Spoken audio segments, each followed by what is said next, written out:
Swinging social murderous, see your limbs and tourniquets. Notice work a bitch in broad daylight and that's conservative. Sure you never heard of this, ninja when I'm serving it. Hit you in the center, making sure it's plenty permanent.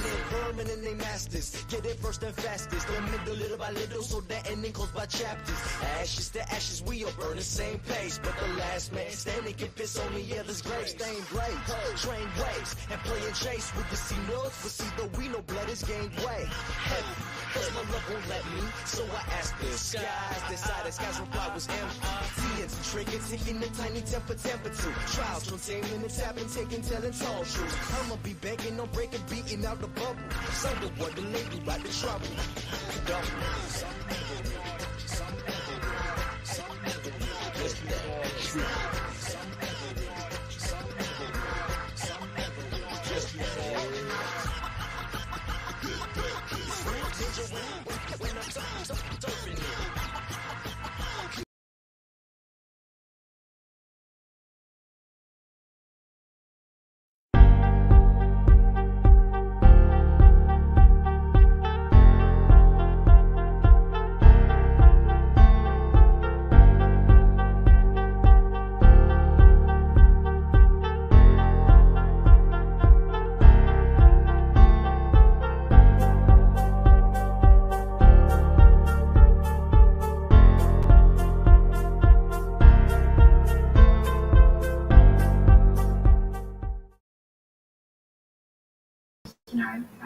It's Wednesday. You know what time it is. And also, I want to give a quick shout out to a good friend of mine who's making a move down south. I had to wait this long just to try your home baked cookies. I will admit, though, it was probably the best ever, simply because it reminded me of back home. And anybody who knows me knows that when I say back home, I'm talking about my mom's baking. Let's start the show.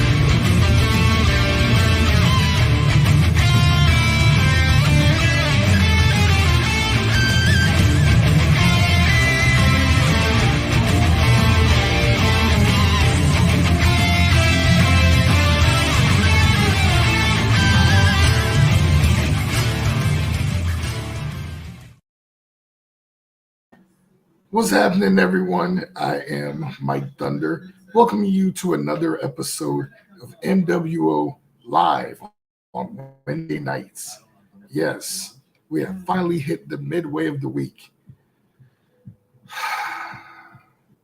Can it just go ahead and fast forward and be Friday? Yeah? No? Okay. It was worth a try. So, tonight's episode, we are once again going deep into the realms of Crescendo Studios. Once again, bringing on another musician that I met through another musician, our very own Pipe 720. Shout out to him. But pretty much the past 48 hours, I've been listening to a lot of, this band's tracks. Now, tonight we're going to be having the frontman of this group tonight. And I can honestly say, from listening to his tracks, it reminds me of a lot of 90s alternative, a little bit of Dave Matthews from listening to some of the live clips. It also reminds me of certain Japanese tracks from musicians like 12012, Buck Tick, which I know that's a little old school, but a lot of the music tones are very, very remarkable. And some of the tracks I was listening to, just from the opening riffs, because I always say the first 30 seconds decides on whether or not I'm going to like a song or not. And if it's not the first 30 seconds, then it damn well better be the chorus.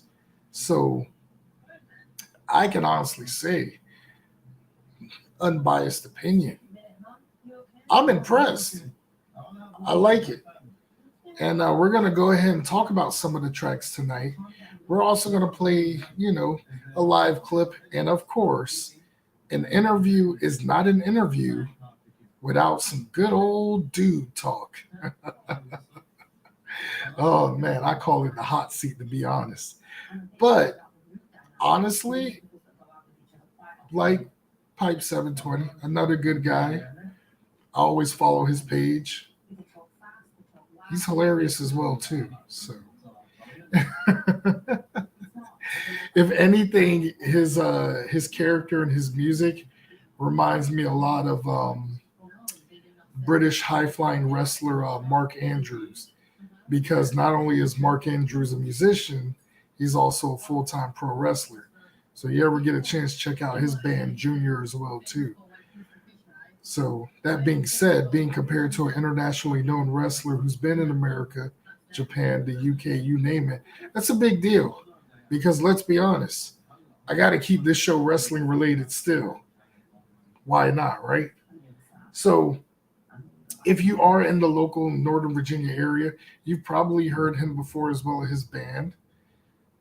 The name of the band is called Dinosaurs. And no pun intended, the lead frontman his name Chris Dinosaur. Hey, it's pretty catchy to me. This is coming from a guy who goes by the moniker Mike Thunder. Okay? Like, I'd rather take Chris Dinosaur over Mike Thunder any day. Okay? Let's be honest. A name like Mike Thunder sounds like a 1980s pro wrestler all roided up and coked up, getting in front of the interview where they be like, well, Mike Thunder, what do you think about tonight's opponent? And I'm just sitting here like, I can't wait to get in the ring. Now that I'm about to feel the thunder on my opponents. I'm not here to talk about my title defense. I'm here to kick some ass. Like some stuff like that. Your typical 1980s interview. Yeah. I'm pretty sure y'all watching right now, like, what is wrong with this man? But if you've been watching my show for a good while, you should not be surprised. But I appreciate you watching, as always. So, that being said, making his debut for the first time ever in the mWo arena, I welcome you, Dinosaur's frontman, the one and only Chris Dinosaur. How you doing, Mike? Welcome to the show, man. Thanks for joining the mWo arena. You know, it's Thank you, man. Thank you so much for having me. oh Looking man, forward to you it. know, it's lovely, man. It's lovely, you know. We appreciate you taking the time out of your busy schedule. You know, Thanks, man. I've been looking forward to this one for a little minute, man. Ever since I saw, so I got to catch up. Just a quick tidbit, man. I saw the episode you had with Pipe 720, of course. You know, he introduced us, and then with Sage.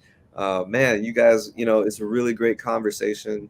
You know, I know there's a lot of pro wrestling, of course. You gotta keep that in there too. But it was just really cool to watch the way that you connected with them, and I learned stuff about them. You know, talking to them in conversation, not ever, you know, coming across those topics, but you know, on your show was pretty cool because it's like I got to know a friend of mine even better by watching your show. So that was cool. awesome. I mean, the one thing about doing interviews on this show, I try not to make it seem like it's an interview because let's be honest, this may be your first time being on a podcast, but I assure you, after this podcast compared to others, I don't do the whole cookie cutter. So tell us about your life. What happened?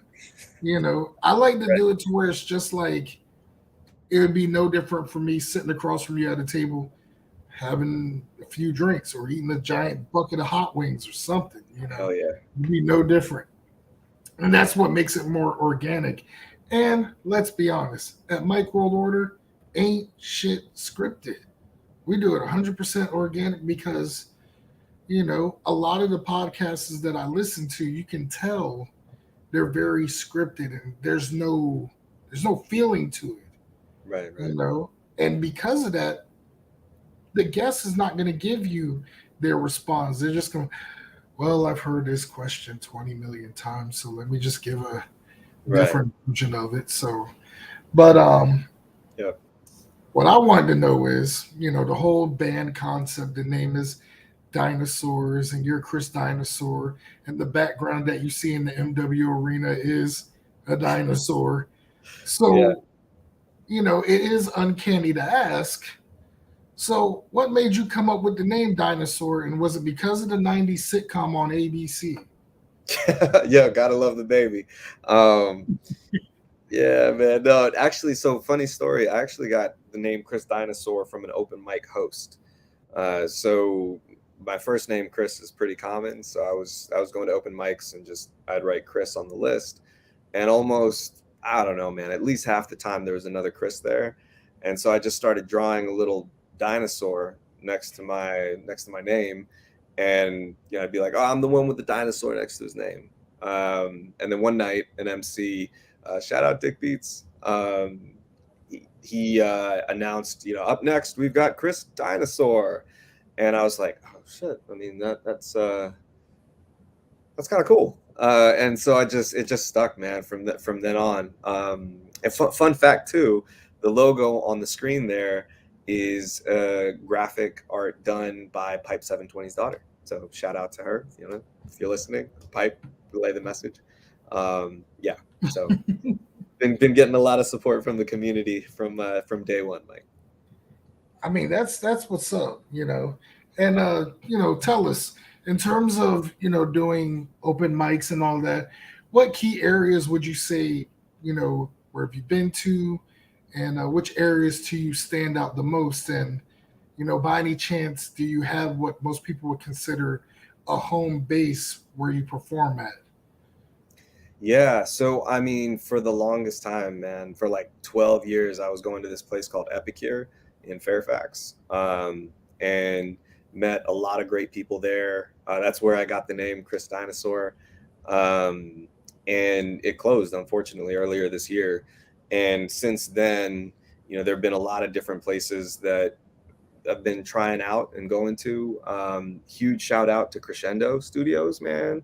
What they're doing over there, SNRG, man. Some never really get. Some never really get a place that always welcomes them with open arms. Is always trying to create an eclectic mix of folks. Is open to. It truly is an open mic. So big shout out to them, man. And then a couple other areas in other places in the area, like Earps Ordinary. That was another great place, man. They did this joint event with Songwriter Association of Washington, SAW, and they invited a few folks out there. I was fortunate enough to be one of I think it was like 70 artists over the course of 5 days, just showcasing songs that they wrote, and all the folks are from the area. So it was pretty cool to be a part of, especially finding those places after some place that's near and dear to your heart that you kind of consider like your home base, just kind of goes away, man. Times change, things change, and so it was really cool to be received by folks with open arms that way. Okay, I can definitely see that, and yeah, Crescendo. There's just something about it. It just has a magic to it, and always try to help other musicians that want to get themselves out there. I Yeah, mean, man. most people see it as being on a podcast. I look at it as building your portfolio, so you can say, hey, this is my first interview, check it out. Yeah, Because not only do we do interviews, but we also play tracks, so people can get familiar with it.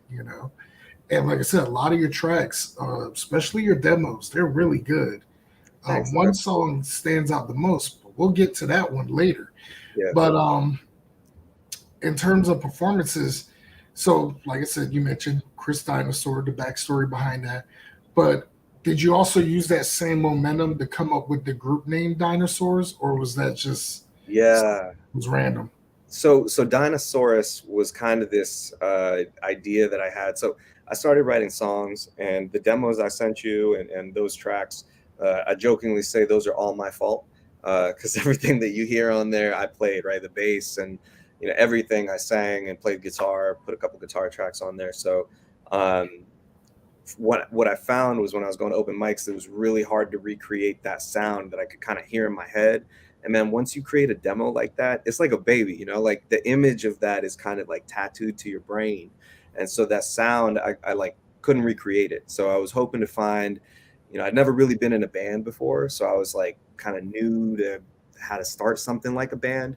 So I was just going to open mics, found some folks that were in the same situation where they had written their own songs, and they were looking for a way to recreate that sound on a stage. And so we just kind of came together, River Rapkins, Massimo Zaruk, I'll tag all of them later, so that y'all can follow them, and Seth Baylor. They're all amazing musicians in their own. Shout out to Alex Giller as well. We went up to New York, and they were so gracious, Mike. They helped me fill out these songs that I've written, some of the ones that I sent you to. And we went into a studio and did direct to vinyl recordings. So some of those songs I sent you, man, it was so cool, dude. Like River and Massimo and Seth and Alex, they all learned the songs, man, inside and out, because when we went up to that studio, it was one take, bro. Like there's no editing, there's no like pause, we'll fix that section later. It was just, we're going in, we're gonna record, and people pre-ordered those records too. So like, there might be like 4 or 5 orders of one song, which meant we were going to have to record that song 4 or 5 times as close to perfect as we could. So, for me, man, I left that with such a full heart. So that's the spirit of the band, right? It's like we all kind of like do for each other, try to, so that we can, kind of be more together, right? Because it's not, I don't want them to just kind of learn my songs, and I'm sure they don't want me to just learn their songs. It's a really cool thing where we can all kind of gel and like just, yeah, again, do more together than we would individually. So And it goes to one of the phrases that I say, building a foundation and networking. And and it's funny you mentioned how you started the band. It goes back to what Sage Bay mentioned, when pretty much she found the band just from looking on an ad, yeah, on social media. So it's interesting how these days the evolution of trying to find where you fit in. Whereas before, watching all these other music documentaries and whatnot, everyone found out from like either word of mouth or from a newspaper ad. You know, yeah, rock band wanted, guitarist, must play thrash metal, call right, 555, whatever. So compared to how it is now, it's just what's your Instagram, or you yeah. can just be Google looking for someone in the area, and it's so much faster. So um, it's a good thing we have that evolution these days, into where it's not the waiting game, to where instead of just like looking at the ads and circling, it's like, okay, that one didn't work out, let me try this one, or let me get a 100%. feel on this person. So, but that's amazing how you mentioned everything on the demos was first cut, everything raw and no editing. And honestly, from when I listened to it, it sounded like y'all did a lot of work in editing of the product. So for you to mention that you did all that in one take and was like one and done, that's very impressive. That it shows how good you are with the timing of putting, you know, your creativity together, your vision. Thanks, man. I appreciate that, and that it's so much of a testament to the musicianship of the folks that are willing to put that time in. Because they're like individually, like we all perform on our own. We're in, some of them are in like 3 or 4 bands, and they still make the time to get together and make some music together. Um, but they bring it kind of every time, and I'm really grateful to be a part of a band like that, where everybody's kind of excited to just be doing a creative thing with a group of other folks that are kind of like-minded. So it's been pretty dope. It's awesome. Yeah, I mean, once you have a passion for it, it doesn't really feel like work. It doesn't really feel like a chore. So Yeah. it's probably not hard for them to bring it every time in the studio or live at a show. And like I said, I was watching the clip that you sent me. From start to finish, you guys did not go low on everything. Y'all did not slack. Y'all were literally just each track. And I felt so bad because all the tracks I wanted to like play, I couldn't play it in its entirety because, well, the site that I used to do this show on, Right. it'll Right. only give you a certain amount. So, I mean, one of the live clips we'll be playing, well, the only live clip that I was able to put on. It's about 8 minutes long, and we'll use that for intermission. But the first track that I'm gonna check out, I want to know the backstory behind, so our WO listeners can see. So, what's the backstory behind Nosedive? Oh man, you picked one of the demos. That's a treat. Mike, I've never played that song out live. So this will be the first time that anybody hears it, really. So the backstory behind that is, I'd been writing a lot of music during the pandemic, more than really than ever before. Kind of before 2020, I was mainly doing covers. Like I would kind of put my own spin on them, but wasn't as focused on writing original music. So yeah, 2020 kicked off, and then wrote a couple songs just before the 4th of July, actually. And then that summer was just kind of like wildfire. I wrote like probably 10 or 15 songs.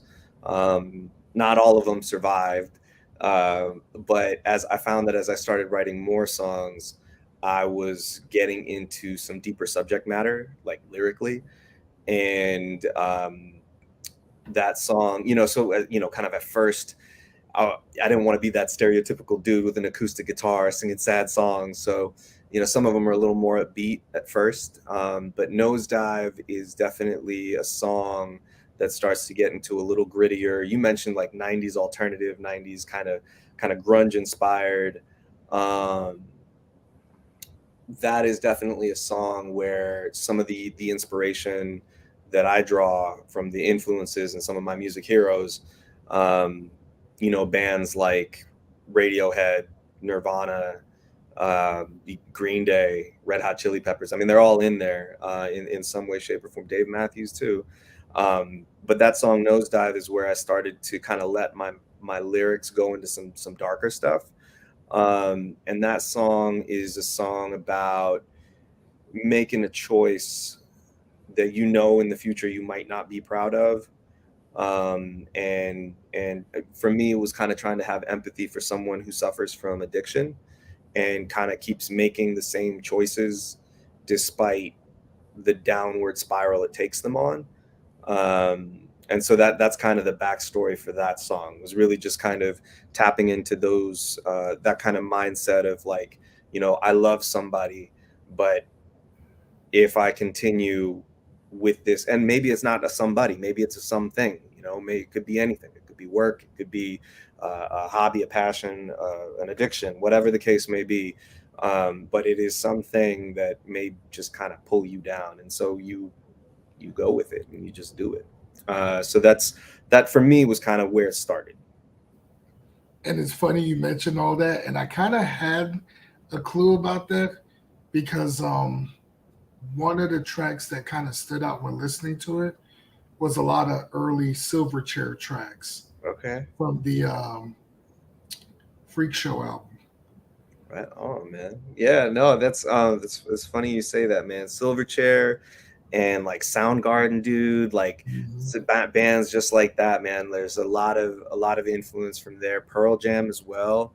You know what I mean? Like just that kind of era across that whole band of artists. It was really, they were dealing with a lot of heavy stuff too, man. It's Oh, yeah. funny. I saw this thing, man. It was a meme about 90s culture, and it was like, man, now dads in the 90s, man, they didn't have mental health prescriptions and stuff like that. They just had, and then it was an album. I can't remember what it was, but it's a different time, man. And so I think at least rock in that era, I think lyrically, there was a lot of heavy stuff going on. And then just tonally, man, to kind of complement those dark themes, you heard it like, man, Nine Inch Nails. That's definitely, one of those kind of industrial rock as well, where it's just like the sound has to take you to this kind of dark place.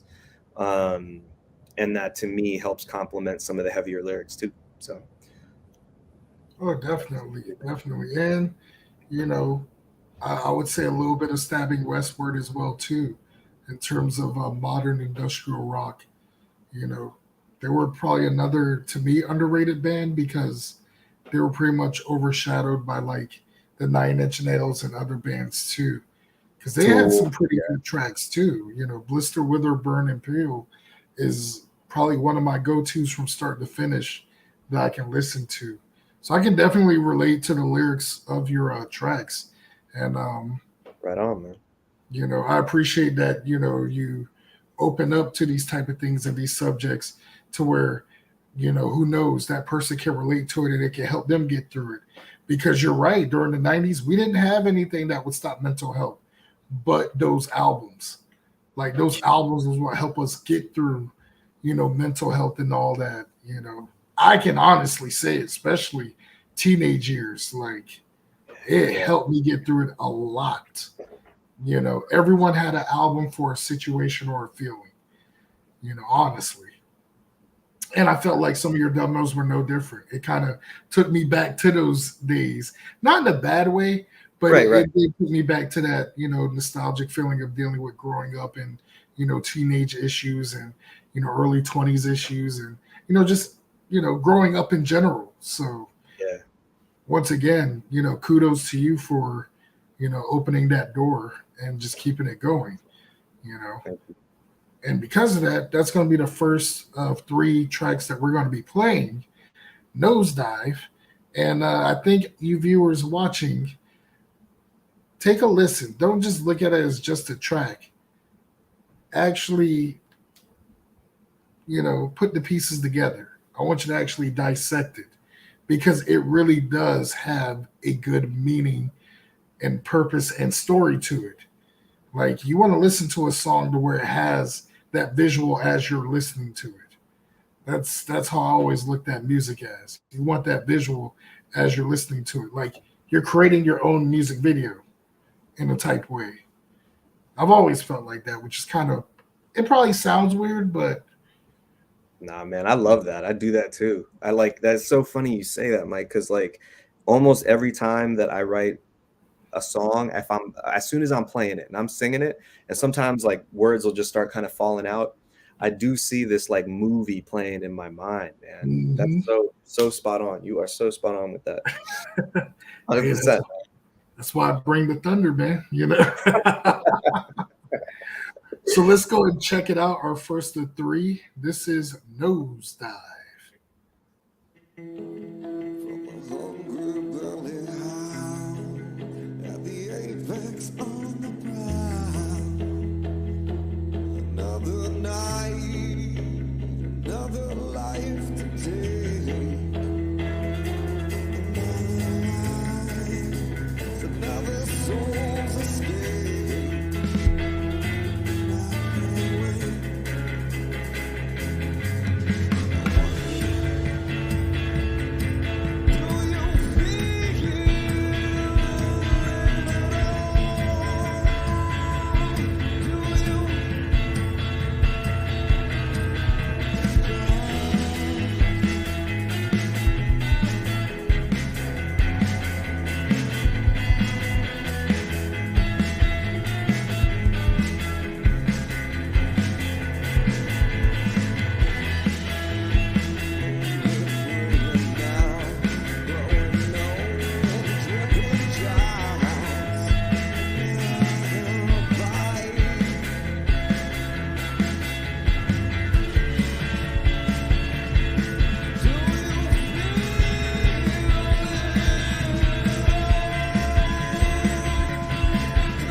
Oh yeah.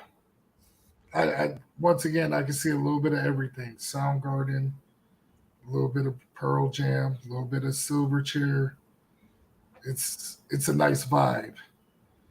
Nice, man. And it's such a trip to hear that and know that that's like out, because I I have not shared that out, bro. But that's awesome though. I really appreciate you digging into that one, man. That it's a Oh song. yeah.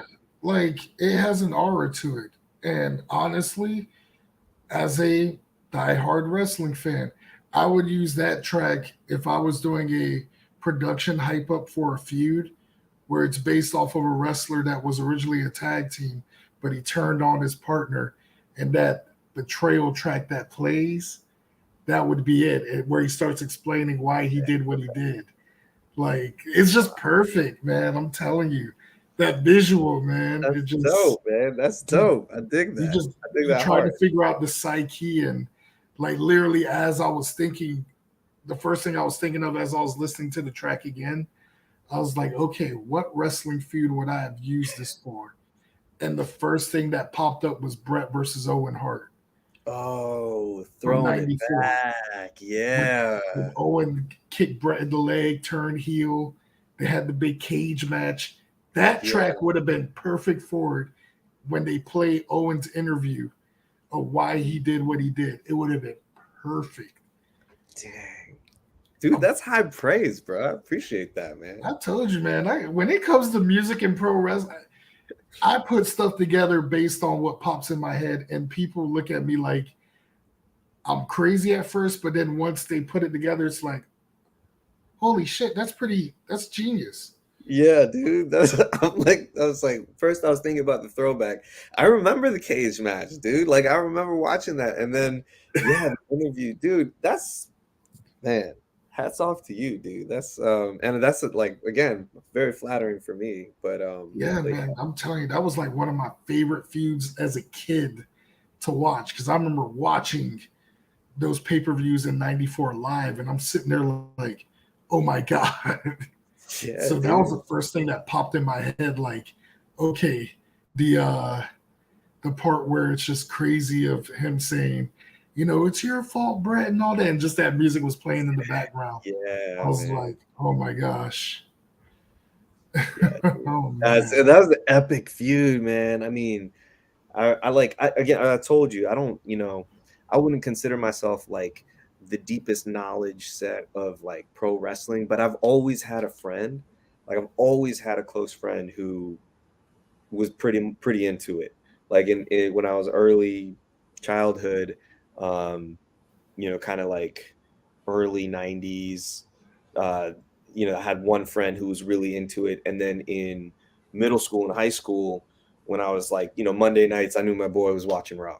Like I knew that's what was going down. So like if I was coming over to his house, and that's when I remember the first time I got hip to The Rock was through through wrestling. I think like a lot of people, but but yeah, that feud is definitely one that sticks out. I remember the cage match. I remember that very, very clearly. Oh yeah, I mean, it's just, gosh, memories. I mean, that was literally the first thing that popped in my head listening to it again. Like the first time it was more comparing it to other bands. Second time, pro wrestling nerdum kick in, and I'm like, okay, Yeah, we're going back to 1994. That's awesome. yeah, But because once again, kudos for Nosedive. It's because literally it felt like, okay, the brothers relationship took a nosedive. You know, yeah, bro. oh, And that's you nailed it on the head, dude. Because it's like that's exactly what the spirit of that song is about. It's about a relationship. Like I don't know if you have, and but I personally have, and I know other people who have lost relationships to things like addiction, to things where it's like it.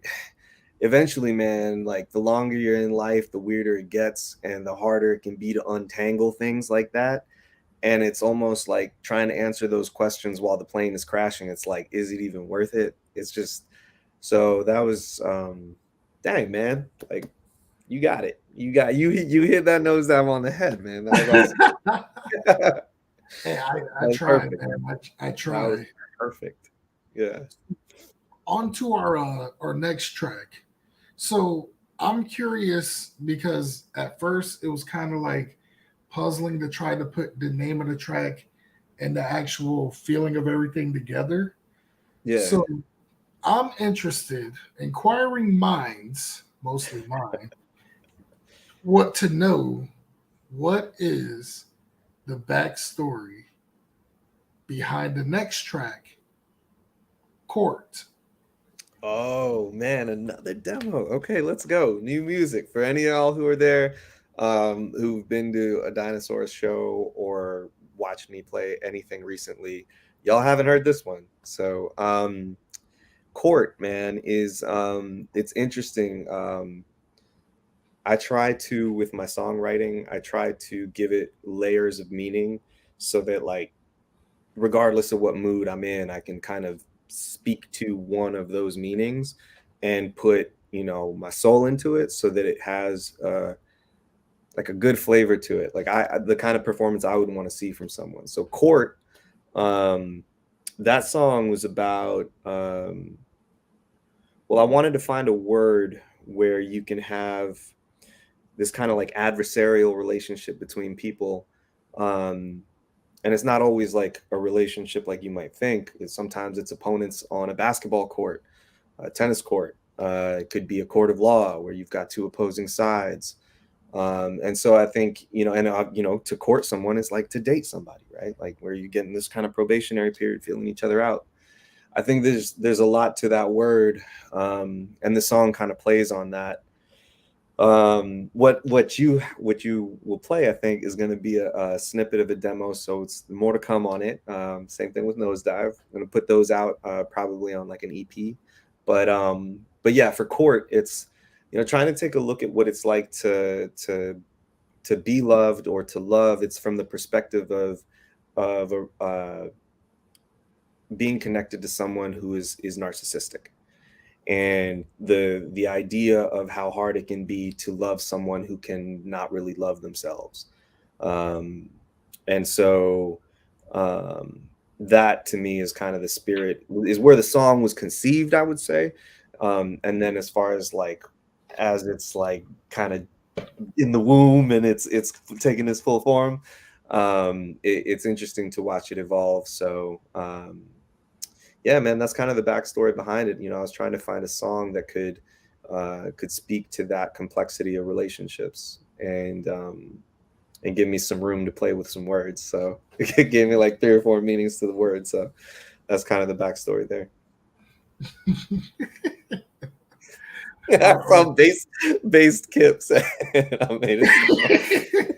He made it. Actually, yeah, I've actually listened to his track. Where he mentioned he was mad about his ex. Shout out to Bass Kip. He's basically the guy who's created the logos for my show and various other shows, and he even did the logo for his EP called Low Blow, where he talks about his ex. But I kind of looked at it as a guy's anthem, a post-breakup guy's anthem. Yeah, we've never had one in the history of music, if you think about it. Women have. Damn, you might be right about it. You might be right about that.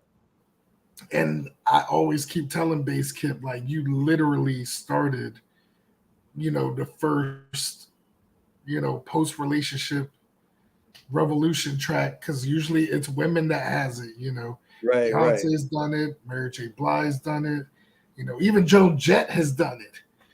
But yeah, there's never been one for men. Right. You know, that's gonna be like a brain splinter for me, man. I'm gonna think of it at like 3 o'clock in the morning. I'll wake up and be like, maybe this one. I don't know, but you gotta send me that, man. I want to see Bass Kip, or I want to hear Bass Kip's his anthem, man. Yeah, Bass Kip. If you ever get a chance, Bass Kip is on Instagram. He's everywhere. Bass Kip is, if he's still there, have him send the link on the stream, and we'll play it. Yeah. Not tonight, though. Not tonight. This is more about dinosaurs. So, so we're gonna go ahead with our next track, Court, which is probably going to be more interesting now listening to it compared to the first time because it's within a group setting. So, you know what? Let's go ahead and check it out. Court by our judge, jury, and executioner, Chris Dinosaur.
So that's the track, if I remember when I was listening to it last night, that reminded me of not just I'd probably say some super unknown Chris Cornell, and in terms of the lyrics, but in terms of the tune, it reminded me of a lot of this Japanese punk alternative band called Buck Tick. If you ever check out a lot of their early music, it Okay. really reminded me of that, which I was like, okay, I feel the vibe. And because of that, it actually inspired me when I did last night's episode of mWo Comedy Hour to play one of Buck Tick's opening tracks after I was done listening to your stuff. Okay. Cool. And as mentioned by Bass Kip, uh, it does have the Audio Slave Nirvana vibes to it. Oh, yo, huge thanks for that, man. Audio Slave and Nirvana, man. Big influences. Appreciate that, Bass Cap. Oh 100%. man. Let's see what else we got in the chat. Yeah, I do like Block Party, bro. Yo, he's got me, man. Bass Kid has my number. I love it. Let's see what we got next comment. Mike is killing it with the beer. Oh, thank you. Appreciate it. Most people usually look at me with a shocked look when I mention some of the bands that I just name dropped.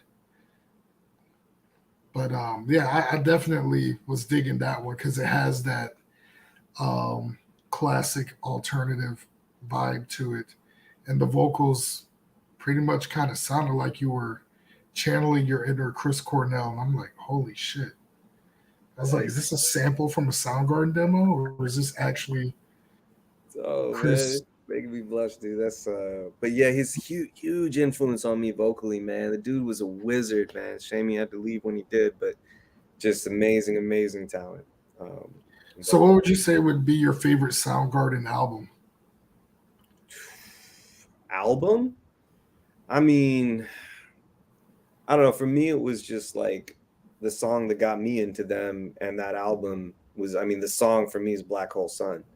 No way. Yeah, dude. 100%, man. That was the track that got me into listening to him because I heard them on Beavis and Butthead. Yes, dude. Let's go. And that's what got me into Soundgarden. Dude. 100%, man. Yeah, man, it was that song for me. And the music video, remember, with like the girl had the ice cream and like the sky's all weird. Yeah, man. Back when there was music videos that people watched. Yes. Regularly. And everyone has like the big crazy eyes doing something with the crazy grin. Yeah. And yes, that was dude, that was an interesting music video. It was, man. It was. I mean, I thought the weirdest part of that music video was the older lady who's like constantly putting lipstick on while the muscle guy is doing push-ups yeah, because it's like this weird family scene out by the pool, you know? Yeah, it's weird. Yes. It's weird. I remember watching an episode of Family Guy where they impersonated it. Oh, dude, I haven't seen that one. My brother's a huge Family Guy fan. I'm gonna bug him about that. Oh my gosh. Yeah, like literally, it was a scene where I don't know what it was they were talking about, but it caused Peter to copy Black Hole Sun, and his whole face was like doing the big while Black Hole Sun was playing in the background. I was like, holy shit. It just brought back memories. But yeah, for me it was that, but it's crazy because the first Soundgarden album I ever bought, it was Louder Than Love. Okay, right on. And very cool. Yeah, I mean, I think the reason being was, I don't know if you remember, but do you remember the MTV channel? Yes, dude. I remember that. There was that time. That's how I was able to. Okay, I remember that channel, bro. That's so crazy, bro. Hell yeah! Like that's how I was able to watch all of the Soundgarden videos. the old ones, the new ones, and I was so mad when they took down that channel. Yeah, I don't know what something Like, must have happened on the back end, man. Why they would do something like that? Because maybe it had something to do with like, yes, dude, Daria. I just saw that pop up in the chat too, man. Daria, offshoot of Beavis and Butthead, bro. They used to yes. call her diarrhea. They called Daria diarrhea. Diarrhea. Diarrhea. Hey, Beavis, it's diarrhea. Go away, diarrhea. By any chance, did you check out the new Beavis and Butthead movie? No, man. Which one? Which one's the new one? They literally came out with a new movie last month. No, I haven't seen it yet. Have you? Bro, you got to see it. It's stupid. It's stupid, but it's funny. I mean, it's got to be a little stupid as them, you know. But dude, you know what's crazy? The man that invented or created whatever Beavis and Butthead, Mike Judge. Oh, Mike Judge? Dude, he's had his hand in so many different like kind of like cult classics. Like I think Office Space was Mike Judge. I think like Silicon Valley is a newer show. That's Mike Judge. King of the Hill was Mike Judge. I know I'm King of the Hill. Yeah, it was good. So this dude and yeah, I mean, Mike Judge. What made him stay relevant was he didn't stay with the Beavis and Butthead franchise. He went with other things as well too. You know. Yeah. And it's funny because King of the Hill lasted longer than Beavis and Butthead. A lot longer. That's the crazy part. Yeah. It's like, dang it, Bobby. But that's pretty good. I'm like, yeah, like I love Beavis and Butthead because one, that pretty much along with Southern pro wrestling like WCW, that's what got me into listening to rock and roll and heavy metal and alternative music. Yeah. You know, if you you got really like think about it, Megadeth shirt, Guar, you know, they just, yeah, man, for sure. Oh yeah, my parents were mad with what I was listening to. That's the devil's music. Yeah, well, I like it.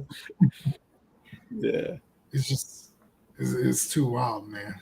So man, I'm telling you, like when you, especially like as a kid, man, growing up, you're like, you hear that stuff and just like a switch goes off. You know what I mean? Like it's just like everything's electric.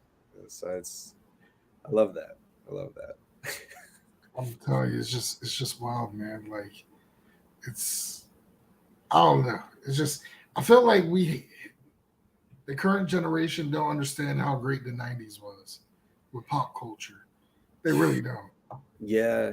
Well, it's like, can't blame them though, because like now, like I feel like we didn't have the choice to go out and find what we wanted. We had to choose from what was available. And I guess that's not too different now, but I guess like what I'm getting at is if you have a phone and you can subscribe to things, everything's on demand. Like I'm going to date myself here a little bit, but I remember when you couldn't rewind live TV. And now you can. But what that meant was like you know, like now I know if I'm watching a game or something, I got to get up and use the bathroom or whatever. I could do it and I'm not going to miss anything, not just because I can rewind the TV, but if I take my phone with me, I could probably catch it in you know, on my phone. It's wild. So I think now people are just super saturated with content. There's like all sorts of stuff in every place you can find it. You can think of your watch now, man. Like it's crazy with Apple Watches and stuff. You sit there and you could watch a little TV show or something on a little iPad, tiny little iPad. I just remember that was like mind-blowing concept when I was growing up. So like we had to pick, bro. Like, you know what? Do you remember VH1 Storytellers? Yes. I used to stay watching VH1 with Behind the Music, Storytellers, pop-up video. Yeah. Yes. Yes, man. It would seem like Dude, it'd be like, dude, man. pop up video. It was just like, you know what I Hell mean? yeah. It's man, that's crazy. Yeah, but okay, so that's what I was saying was there's none of that now, bro. That does there's there's like there's a loss of that connection with like music and artists and stuff like that now, where it's just like it's everywhere. Everybody's an artist. Everybody has, and that's fine and everything, but I'm not knocking that. I'm just saying that what that does for people is it makes it hard to know, like, oh man, I got this all you can eat buffet and it's like miles and miles wide. I don't know where to start, you know? So I think that makes it kind of hard for this generation to be like, have like a staple culture. But what's cool though is that there are still things like, I don't know if you're hip to Stranger Things, but like that show. I've never watched it, but I see why people like watching it when it shows all the nostalgia stuff, like Exactly. different old There you school go. logos and all that stuff we remember. Like younger kids, Right. they're like, "What the hell is this?" Yeah, yeah. But I feel like a show like that and things, that call back that kind of culture, that'll give the next generation some kind of appreciation for like the golden ages that might have existed before their time, I mean, oh man, come I'll on, tell Carly. you. Right. Real ones know, man. Pop-up video was a thing. Yeah, like and it's so crazy. Thank God for YouTube. YouTube, there's someone out there that's uploading all this shit.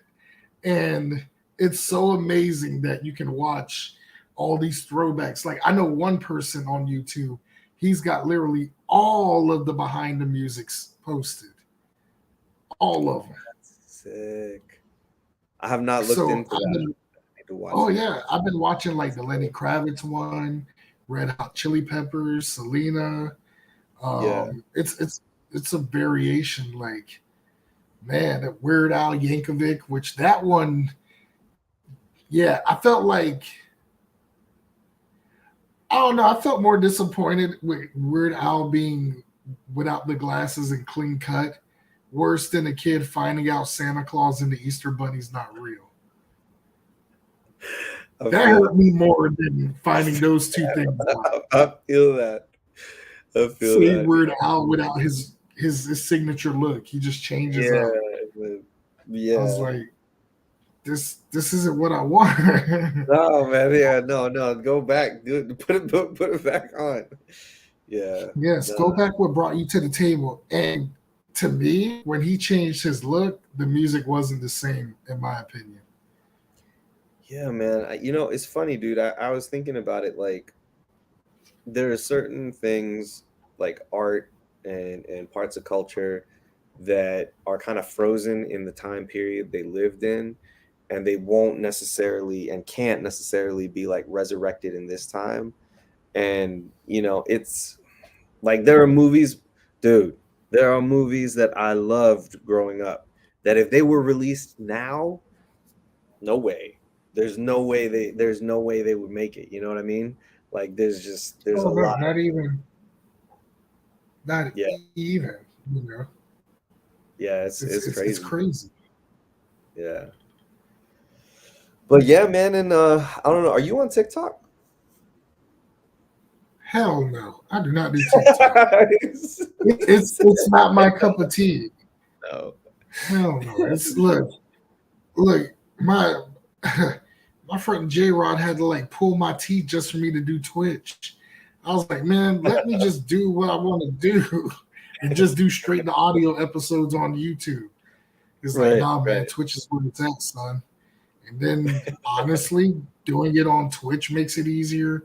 Doing it on StreamYard makes it easier because like right as soon as this episode ends, I can basically start, prepping everything to upload the episode on Spotify and Apple and Google and Amazon podcasts, which this episode will be on.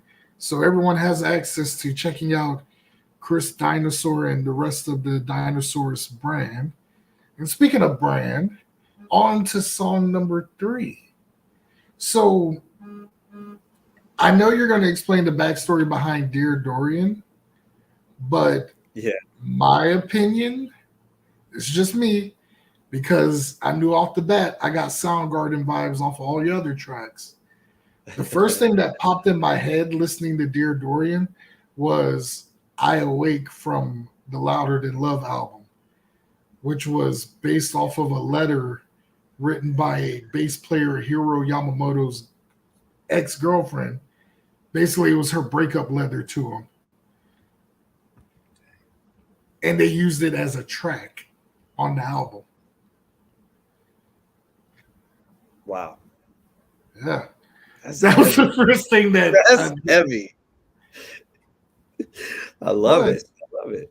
It was literally, there's nothing added to the track. It's literally just Chris Cornell singing what was on the love letter or the breakup letter. Wow. Mm-hmm. It was literally the letter she left him when they broke it off. Wow. Oh, yeah. Back when Hiro Yamamoto was part of the original lineup. Yeah. I think he was on that one and Super Unknown, I think. Yeah, I could be wrong. I'd have to check that.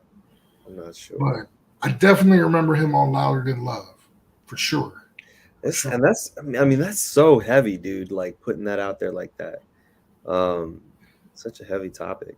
But yeah, I'll give you the backstory, but it's funny, man. That's interesting that you pulled that from there. That's very interesting. Very.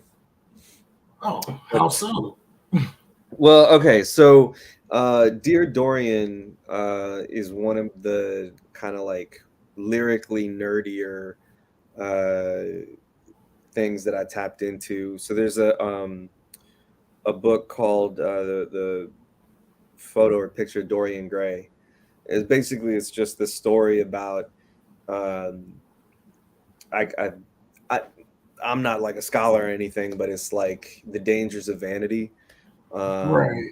And it's like it tells a story about this dude who was getting painted, and he basically he's getting painted because he's like the most beautiful dude in the village or whatever. And so like his beauty is kind of like he's known for it. So he's getting painted. And then this other character says to him, he's like, you're only going to get older. And at some point that painting is going to be more beautiful than you are. And so this song was kind of like me exploring the topic of trying to like think of an older, wiser me, or like an older, wiser self to a younger self, whether that's me or anybody else. Kind of that exchange between them of like, not all that glitters is gold kind of deal. And beauty is in the eye of the beholder. And it's really just the muscles around your eye that changes as time passes. And what does that do to the way that you see things? So to me, Dear Dorian was kind of talking about the stages of life, I guess, in this conversation between an older and a younger version of the same person. Sounds like a breakup song to me, man. But you said sounds like a breakup song to me. Like said, I call him like I see him. You know what I mean? It sounds like one of those "it's not you, it's me" type of breakup songs. Who are you trying to fool, Chris? Yeah, and you're not wrong. And there's an Easter egg line in there, definitely, man. Dude, Mike. You ever seen the movie? Analyze This with Robert De Niro and Billy Crystal? There's a scene where Robert De Niro says to Billy Crystal, he goes, you're good, you're good. That's how I feel about you, man. I feel like I'm on the chair, and my man's looking at me. He's like, Chris, he's got like a notebook. He's like, I gotta tell you, this song sounds more like it's not you, it's me kind of breakup song. I'm like, whoa, dude's blowing my mind over here. Dr. Mike. Yeah, I do. When I bring a guest on the show and they're a musician, and any music or material that they bring to the table, yeah, I'm gonna take my time to listen, dissect. What would I compare it to? How can I relate to it? Is there a connection? Yeah. Dude, your tracks, and like I said, I chose the three that stood out the most. I like all of them, but I went with the three that stood out. And Hmm. Dear Dory, that was like, ooh. I said, this hit a little home. This hit way home. But I liked it. I liked it because Yeah, it was one of those lesson learned type tracks. absolutely. At least my opinion, just from what I've observed listening to it. I was like, okay, damn, this reminded me of all of my messed up relationships I was in. No wonder I got PTRD, post traumatic relationship disorder, Oh is man. real. Men can have it too. Y'all saw what Johnny Depp went through. But Yeah, dude. You're so funny.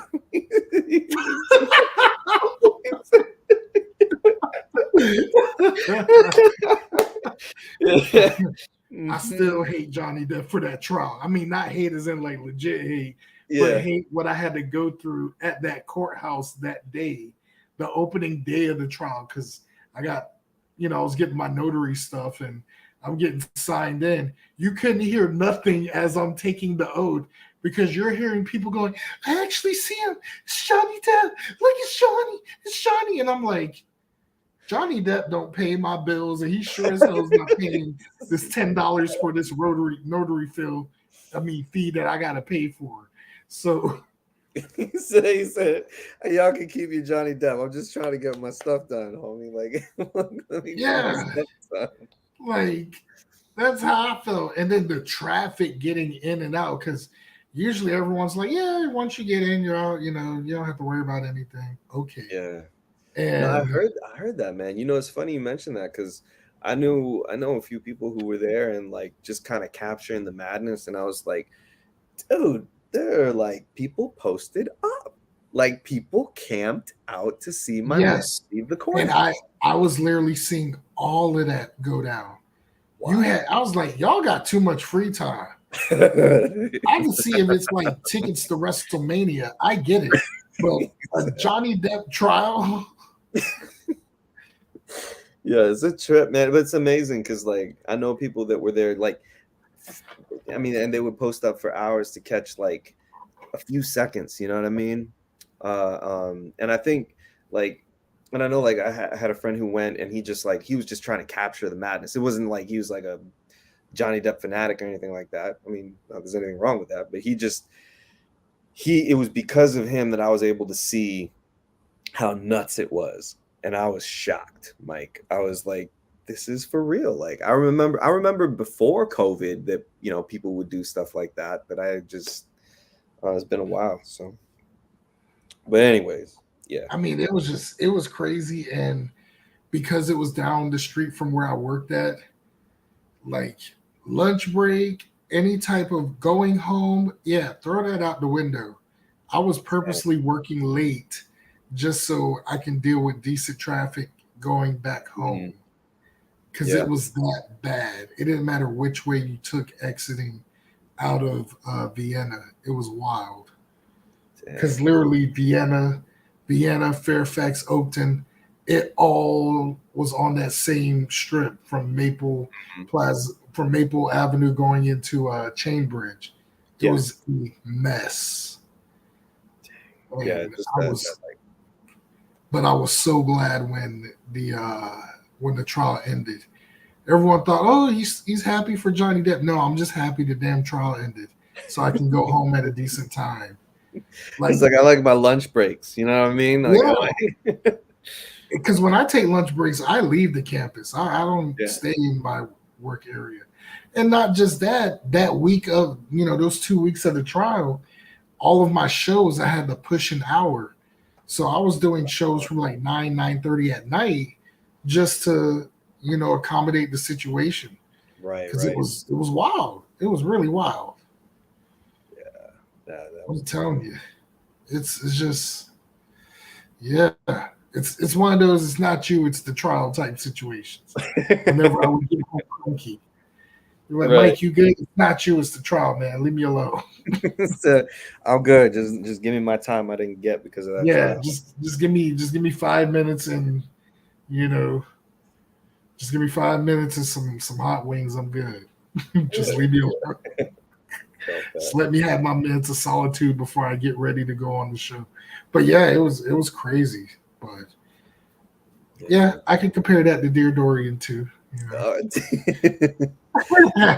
Got it. but I still love the track. Like I literally wanted to save the best for last in terms of all the That's demos that were created.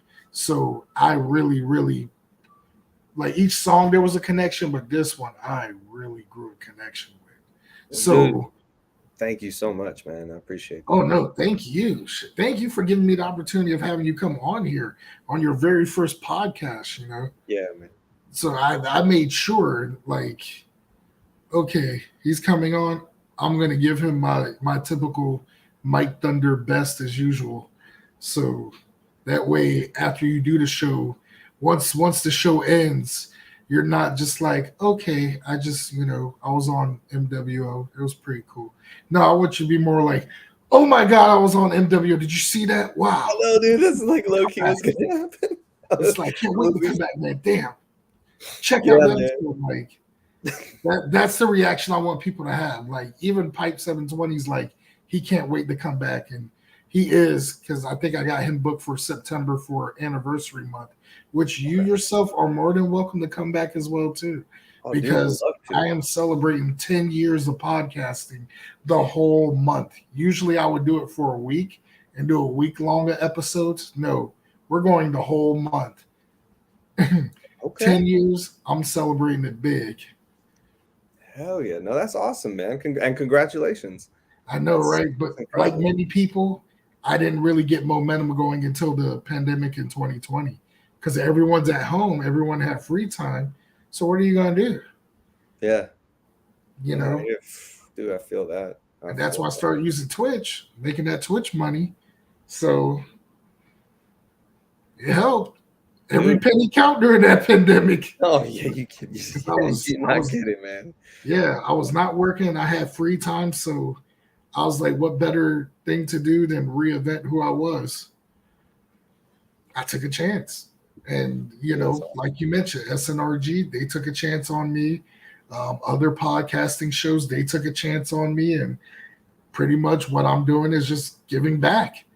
Yeah. Giving everyone that same opportunity, paying it forward, that, hey, it took people to help me. I'm going to be one of those people to help them, Yeah. But anywho, we're going to go ahead with Dear Dorian. Because the way I'm hyping the song, they're probably going to be like, this better be good, damn it. To me, I know. I'm low key. I'm like, oh God, please be the right demo. Oh, no. Like I said, I tell people I'm not going to steer you wrong. If I don't want to go through it, I won't let them go through it. But no, I really, like I said, and once again, like the last two tracks, people, take that time and use that extra element to pay attention to the lyrics and the timing of everything. I am still baffled that y'all did this in one take. Well, Mike, so what's crazy, dude? Actually, these songs, these demos you have, I did all the parts for them myself in GarageBand. That's what you're hearing. Are you serious? Yes, bro. That's what I'm trying to tell you. And that's like I'm in this band with other folks who do the same thing, but they're for their own songs. You know what I'm saying? So what you did tonight, bro, I'm so pumped. Like I'm gonna be real with you. I was sweating listening to those songs being played out, knowing like, oh my God, they're out in the open now and they're demos, but it's good, it's good. It's good. No, I love it. Like I said, I love the backstory on each one. And I love how I like to compare and contrast to, well, pro wrestling. Yeah. Or just life in general. So, and I think our viewers, based on the views, they can relate to it because the views have been up and up and up. So that tells you right there, people are digging your music. Keep doing what you're doing. I appreciate that, man. So no need to sweat. You know, seriously, it's good shit, man. Thank And you. once again, let's check it out I said you for the fifth time. Dear Dorian by Chris Dinosaur. Let's check it out, everybody.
Yo.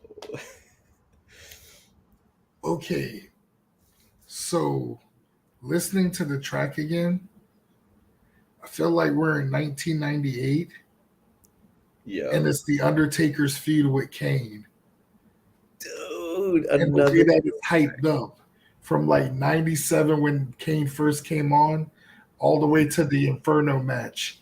I was literally like thinking of the highlights in my head while listening to it and all the events from like then all the way to shit. dude.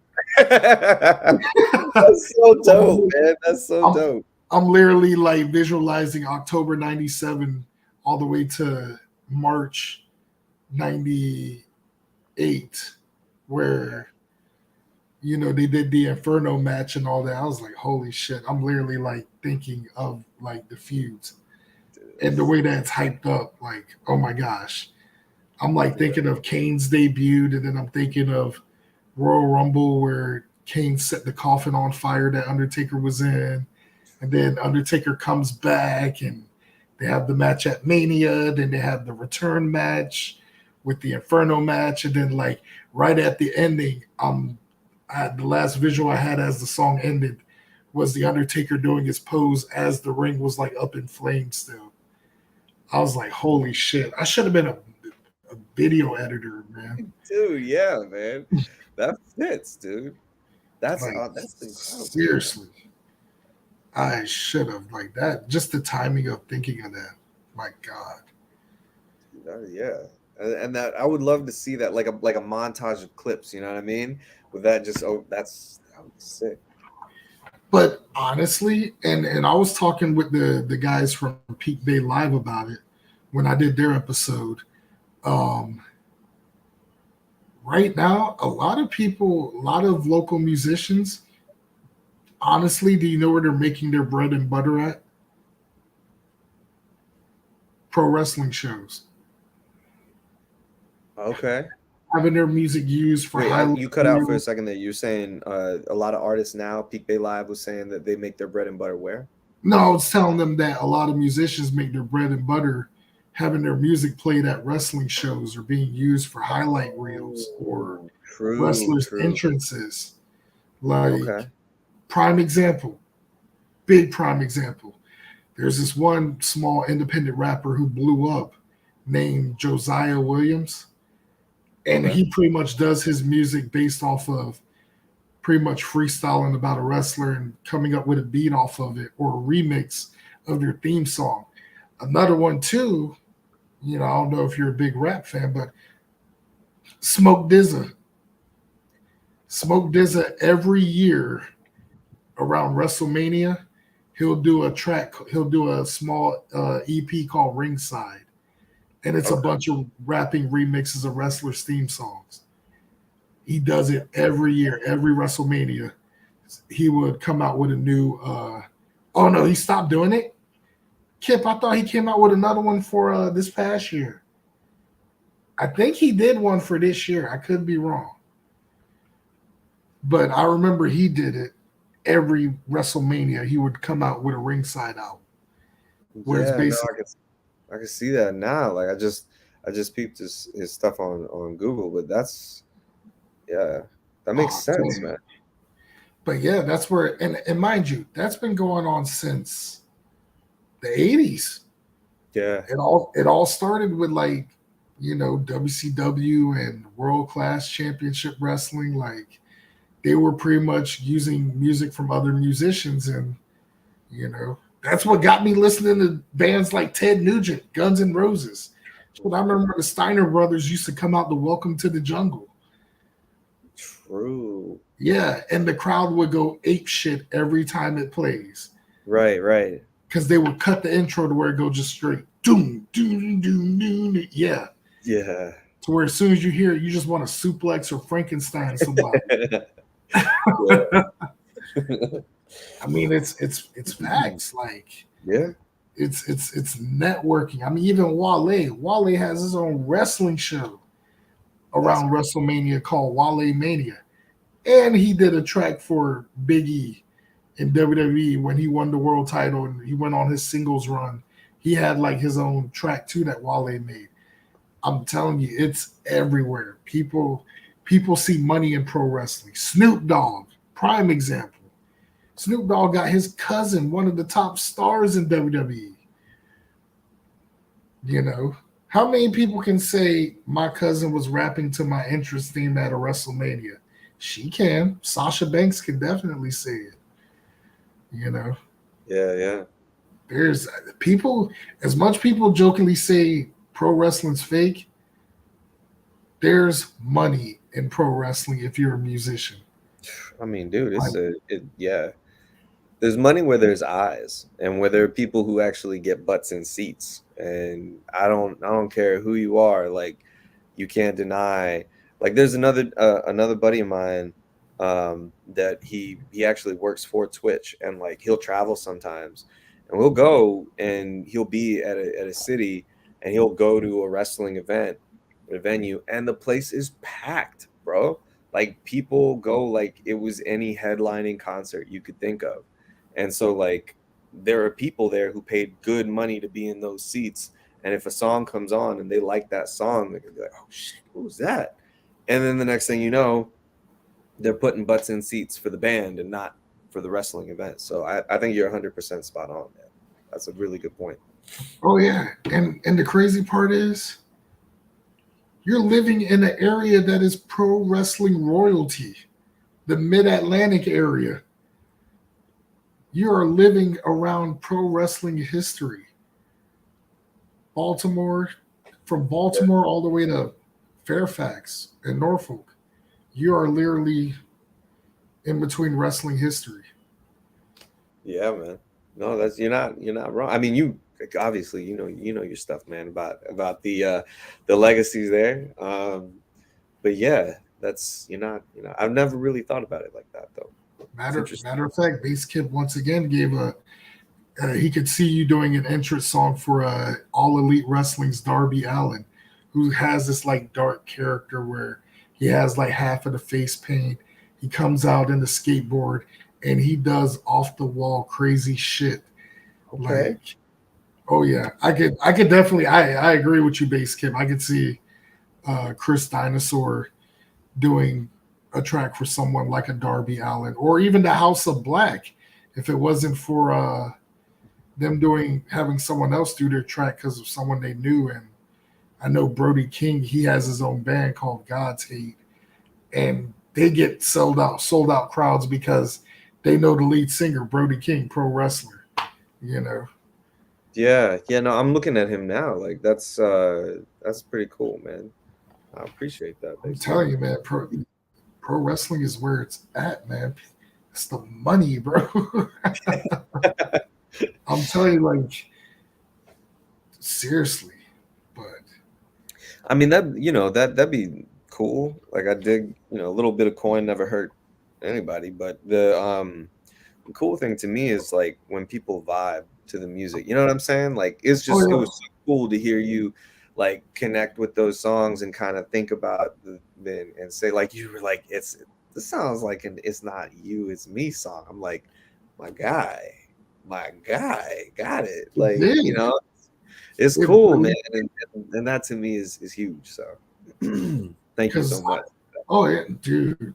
Thank you. First off, thank you for, giving me permission to play your tracks. And, okay, well, Bass Kid wants the guitar riff at the beginning of his song, I Fell, is the riff from the last few seconds of Sirius, the Chicago Bulls theme. Okay, the Alan Parsons Project. Sick. The guitarist for Every Time I Die is a wrestler in AEW. Okay. Oh, you're talking about the Butcher from The Butcher and the Blade. I know exactly who you're talking. I think that's the right band he's in. Because technically there's 3 musicians in AEW. The Butcher, Brody King, and of course Chris Jericho. Because he got Fozzy, which is crazy. Fozzy's been... My first CD ever that I bought was Fozzy in 2000. Ever. First CD.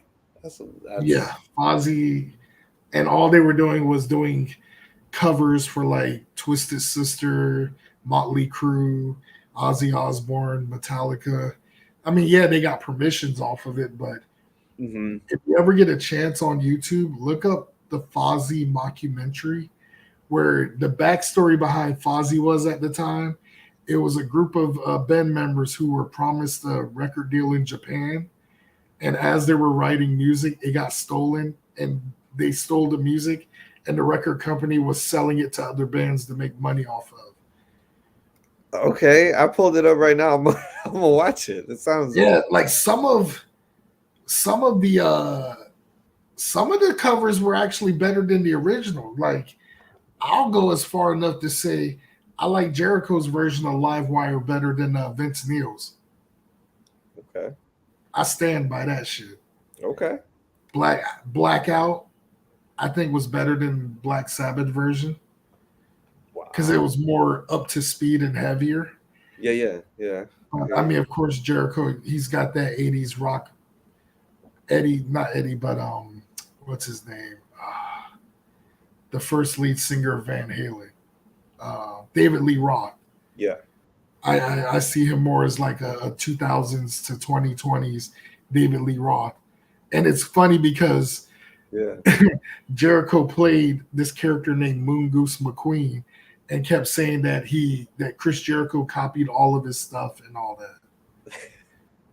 And they even did an episode of Sunday Night Heat where you saw regular Jericho outside of WWF New York with like a beard talking about Fozzie's here. We can't wait to see you. And I'm like, okay, we're going to see Mongoose McQueen with a beard and everything. He showed up clean cut, highlights. I'm like, okay, maybe Jericho's not Mongoose. Like, that's what I was thinking. Yeah. Yes, the whole backstory behind it. It's a funny it's a funny mockumentary because originally the members of Fozzy was in a band called Stuck Mojo, which was a band that honestly got famous for being used in a music video Diamond Dallas Page was in. Okay. So I mean, hey, whatever gets you kick-started. Yeah. Once again, music and pro wrestling, it goes hand in hand. Yeah. I'm seeing that. I definitely dig that last track. I really like that. Thanks, man. No, I appreciate that. Because like I said, it took me back to those memories. And once again, lesson learned. It's not you, it's me. When really it is you, I'll take accountability type deals. But I loved it. I loved it. That's awesome, man. I'm glad to hear it. And that's thank you so much for playing it, dude. I don't know that I would have played that. And now people could listen to it, or they'll be able to listen to it on Spotify. They go to the podcast. That's the only place they'll be able to hear it, bro. Like it's not out anywhere else on it. Not yet. And till the EP is going to be coming out. So thank you so much for that. Oh, no problem. You hear it first on Mike World Order. And if you ever need someone to host a virtual listening party when you release it, let me know. We do mWo Radio with our very own DJ Mike-san from Japan, who looks very, very familiar. I mean, I've been told I look like the character, but I'm like, I don't speak Japanese. He's talking Japanese throughout the whole show. It's not me. But apparently I've been told I resemble DJ Mike-san. Okay. So it's like we might have a little bit of a Fozzy situation on our hands here. Exactly, man. I think they only seen him on mWo Live once, and that was for a Royal Rumble, and that was it. Yeah. He popped in. No one understood what the hell he was saying, but I did. Love it. I was watching from home, like. I love it. People, I'm sure people are saying that this DJ Mike-san guy it's not me. It's not me. Looks like me. There's a resemblance, but it's not. Yeah. Yeah, it's a high resemblance, but it's guys, listeners. I am not DJ Mike-san. Kip, I hate you talking about some Faces of Thunder.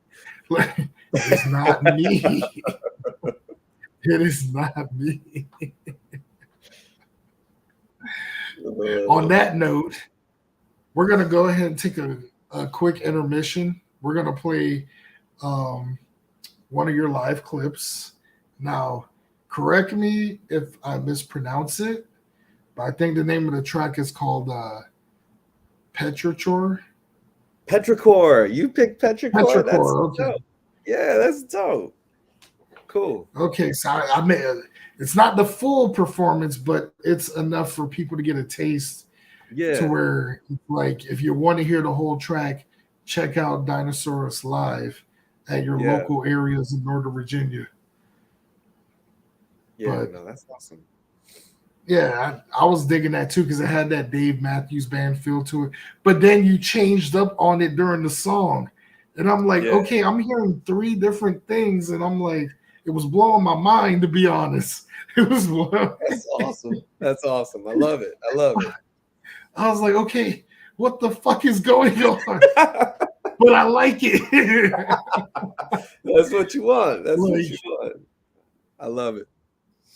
And it's funny because every time we have a guest on the show, we give them a moniker or a nickname or a gimmick. But based on that track, I might as well just refer to you as the element of surprise. Because I love it. Petrichor was basically best way to describe it. It was the element of surprise. And it literally stayed me hooked because one moment you're sounding like Dave Matthews Band. Then one moment you're sounding like Masayoshi Takanaka. Like one moment it's like, what the fuck? I was like, this song is like 12 minutes long, and it's like, dude, I love all the increments that you put into it. It's perfect. You know what might have happened? Actually, this might be perfect, Mike, because what you might have caught in that live performance will be if I think what you're talking about is going to be actually a song by River Rapkins called Coloring Book. So what you'll hear is Petrichor go in, we'll pause, and then if it's the right part that I think you're talking about, we're going to go into Coloring Book, which is actually by River Rapkins. And dude, he is definitely someone you should bring on your show. He's a character, and so yeah, if I'm not mistaken, but we'll talk after the intermission. Yeah, definitely. We would love to bring him on. I mean, we got a whole month of episodes to fill in. I'm telling you, I'm telling everyone now that's watching, follow, subscribe, because most of these episodes, I'm not saying when I'm going to do them. I might do an episode at 2:00 in the morning on a Saturday night, just for fuck's sakes. So tune in all September for the 10th anniversary, where you're going to get a little bit of everything. Who knows? Y'all might see me do karaoke one night. You never know. You never know. I'm still getting requests of me being Asian Barry White. So oh, we gotta hear that. You wasn't at the 4th of July block party? No, dude, I missed it. The over at Crescendo? Yeah. No, man, I missed it. So before we take the quick intermission, I'll be quick because everyone knows that watches the show knows about the July 4th. So I was so they were doing all these, they were doing performances, they were doing pretty much a little bit of everything. So the last hour, 2 hours maybe, they were doing karaoke. Okay. And one of my friends, Monette, she watched the podcast on the regular, and she said my raspy voice reminded her of an Asian Barry White. Okay. And you know, when you have that one friend that just keeps gassing your head up like, hey, like, you know what? I think you can pull off that one Barry White. So I'm like, come on, quit playing. And then, you know, I felt like I was being plotted because right afterwards, Priscilla Paris from P2 Bar Events, she one of her homemade cocktails, talking about which one would you like? And I was like, well, which one's good? She said both of them. I said, well, I'll take both. So after I drank both, I was ready. I looked at my homie. I said, you know what? I think I can do this. You know. So I love it. But he's not, I know I'm not Asian, but I guess I'm honorary Asian now. I mean, I open up my cabinets, I'm told I'm more Asian than Asian people. I don't know. I've always been that way, but that's a different story. So I ended up playing one of Barry White's tracks, and I was the last one performing. And mind you, it's 12 in the morning, and we still got a packed house. Right. So people, and it was mostly the women. So I was playing. I told Julian to play Never Never Gonna Give You Up by Barry White. Okay. And literally, I'm grabbing the mic. I'm grabbing the mic singing it. And then I got off the stage and started walking. And any table that had like women at, I'm like singing to them, looking at them, holding their hand, passing by. And then right when it got to, you know, your typical intermission song before they close it with the, you know, repeated chorus. Yeah. So as that was going on, I grabbed a chair for one of the tables. And I'm like looking around seeing who I could pick. I was like, okay. I see Christina Sisson. She's pretty much got named the ambassador for Great American Bash in July. So right before we did the first episode with her, I was like, you know what? I'm gonna need a reason for people to watch the first episode that she's gonna be on in July. So I looked at her, I was like, come here. I was like, you come here. So I literally, as she was walking up, I took her by the hand and like a gentleman, sat her to the chair. And as soon as like she sat down at the chair, this woman is like giggling and blushing her butt off. And the reason why is because of this.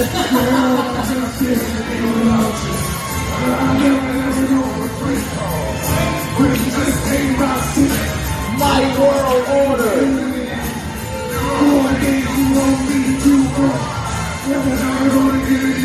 Nope.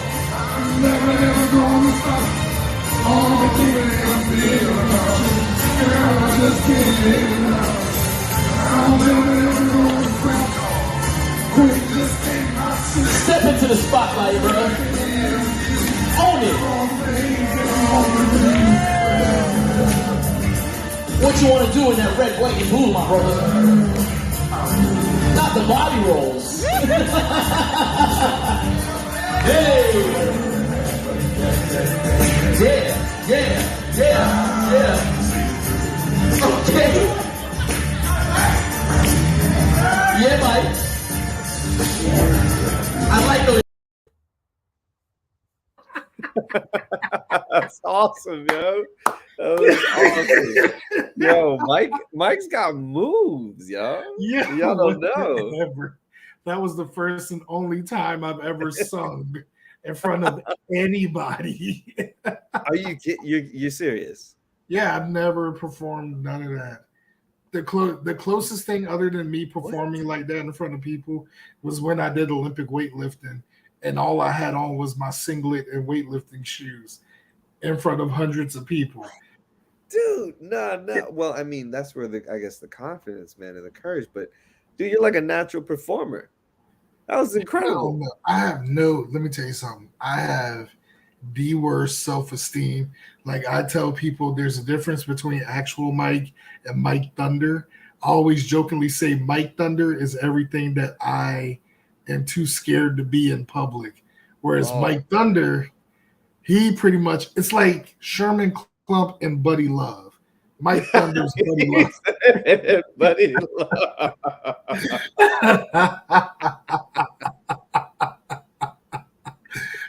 He says spandex. Everything's spandex. Yeah, give me everything spandex. Spandex. I love it. I mean, that's good, yo. Bass Kip got it on the head too. Yeah, Mike Thunder is Tyler Durden. And Mike is the narrator. Yo, that's I mean, it's when I go live, yeah, it's just like wrestling. It's a character. Like that's crazy. Yeah, but I really hear think that. But I hear that. I love that character. And because of that, you know, when you tap more into that character, you know, you come up with more ideas, you come up with more concepts. Once again, this is where I have to, unfortunately, not saying that in a bad way, because he's so humble, put Bass Kip over when it comes to his designs. We mentioned the Steiner brothers, right? Yeah. Rick Steiner has a son in WWE who goes by the name of Braun Breaker. And he looks just like Scott. Sounds like Scott, wrestles like Rick. But his logo always stood out because it's like very Steiner brotherish, colorful. And I told Bass Kip, I was like, Bass Kip, this is the image I want for my logo because I'm like the biggest Steiner Brothers, Braun Breaker fan, all of that. So not even Bass Kip took you 20 minutes, not even that. And boom, Mike Thunder. Like, just like that. I fell in love with that logo. It's on t-shirts, aprons. Dude, I can see that. I can see that on a hoodie like the one I'm wearing. You know what I mean? We got white hoodies. We got white hoodies of Mike Thunder. We got white and black hoodies. Yeah. You know, We got all that, man. We got Mike Thunder logos on coffee mugs, Yeti water bottles. Like, oh yeah, like I got a store and everything to where people can buy it. You know, we do regular T-shirts, premium T-shirts. Only difference is premium lasts a bit longer, but it's worth every penny. I mean, Yeah. it's about $5 more, but you see where it goes. And I'm probably one of the few shirt vendors that goes up to 6 or 7X with T-shirts. Got you. Yeah. You know. Yeah. Well, with the T-shirts, y'all do that with the hoodies too? Oh yeah, we do hoodies, cooking aprons, baby shirts, kid shirts. I cover it all. Women's. Yeah. But I do unisex hoodies because let's be honest, men out there, beware. It's pumpkin spice latte season. You better hide your hoodies. Hide your hoodies. Hide your hoodies, everyone. That's facts, man. A good hoodie is hard to hold down. I guess I would say they have a way of disappearing. Exactly. And so far, I think I've only had 2 of my T-shirts disappeared. Okay. I got lucky, just 2. Most people, it's like 20 or 10 shirts in a hoodie. Yeah, man. Yeah. No, I pride myself in holding on to some of my good hoodies. You know what I mean? They're just it's something about them, man. And we're in that season. I love a good hoodie. So I'll check out. I'll peep the store, man. Oh yeah. I mean, matter of fact, the link is on my Instagram page where it's basically I sold out. I created a link tree page like everyone else. Yeah. Because everyone else got their link tree and it's just easier. Yeah, I mean, it's just easier. I like it. You can buy the merch. You can add me on Twitter. You can add me on Instagram. You can, check it out on Spotify, Apple, Google. I mean, I'm on podcasts that's in different languages that I can't even pronounce or translate. Like, that's wild. I was like, dang, that's crazy. Mike World Order's finally being invested, you know? Yeah, that's awesome, man. I mean, it's amazing. But we're gonna go ahead and go into a quick intermission, play the actual live clip, and then we're gonna go to our favorite segment, Dude Talk. People in the group chat, get your questions ready. If you're too scared, don't worry. I got plenty of questions to ask anyways. So that being said, we're gonna go ahead, and I'm probably gonna once again butcher the name of the track, but you know what? I'm gonna let you say it because I'm not gonna Petrichor. Okay, I'm not gonna risk fucking it up twice. So you good, bro? You good? Petrichor live, and if I remember correctly, based on the date that you sent me, this was on the 8th of August. Mm-hmm. So what's the backstory behind the performance there, and where was the location at? Because I was not familiar with it. Yeah, sure. No, so that was a gig that the bass player from the band Dinosaur got us. So Massimo, if you're out there listening, or if you stumble across this again, thank you so much. So he plays in a few different bands, and what happened on that night, I think like a week and a half or 2 weeks out, there was a band that had dropped out, and they were looking to fill in for 3 bands at this place in DC called The Pocket. That's 7 Drum City.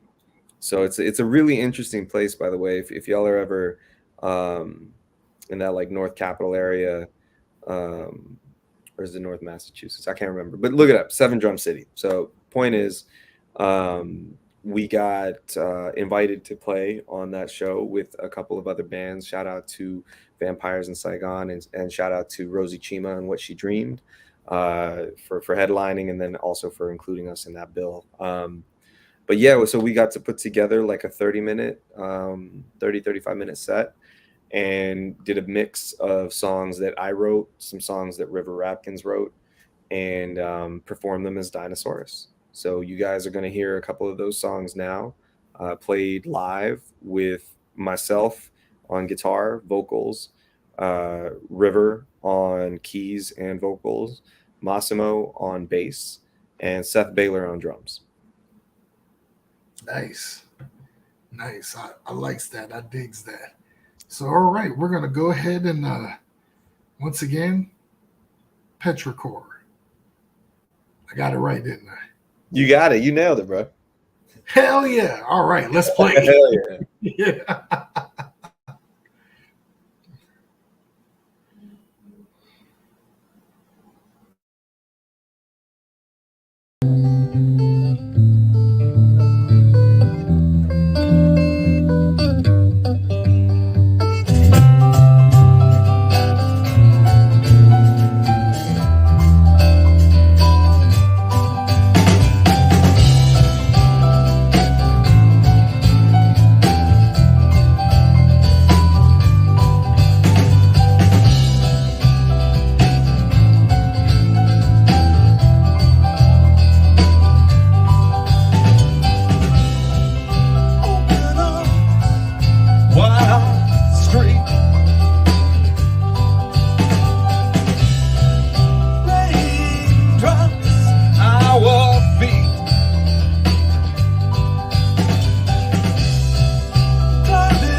Next one's called Coloring Book, and this one's about when you see someone not the way they are, but the way you want them to be. Yes, it is. Wait, that's correct, right? Okay. Yes, it is Coloring Book.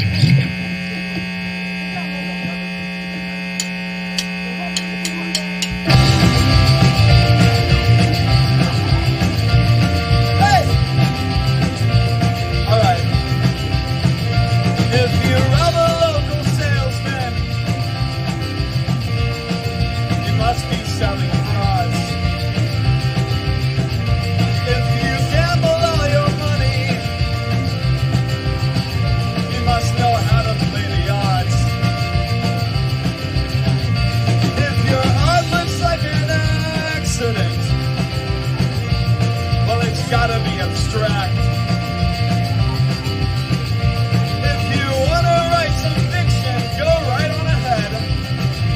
I'll interpret it as fact. You look like the next one.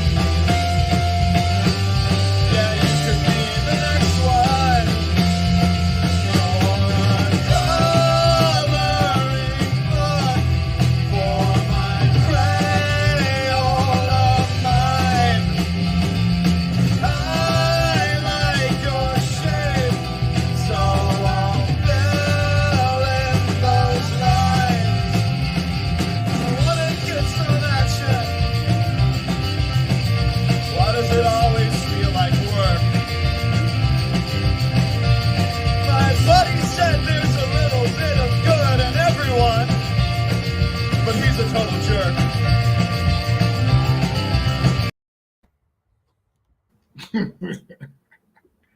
That was pretty good. I like that. Dude, thanks, man. That was that last song right there at the end, Coloring Book. That's a perfect segue and intro to River Rapkin's music. So shout out for those of y'all want to give him a listen. He's an amazing musician, and is he's the dude on the piano solo, man. He really talented. He plays pretty much every instrument too. And you can check him out on Spotify, Apple Music, and everything. River Rapkins. So that's one that he wrote, bro.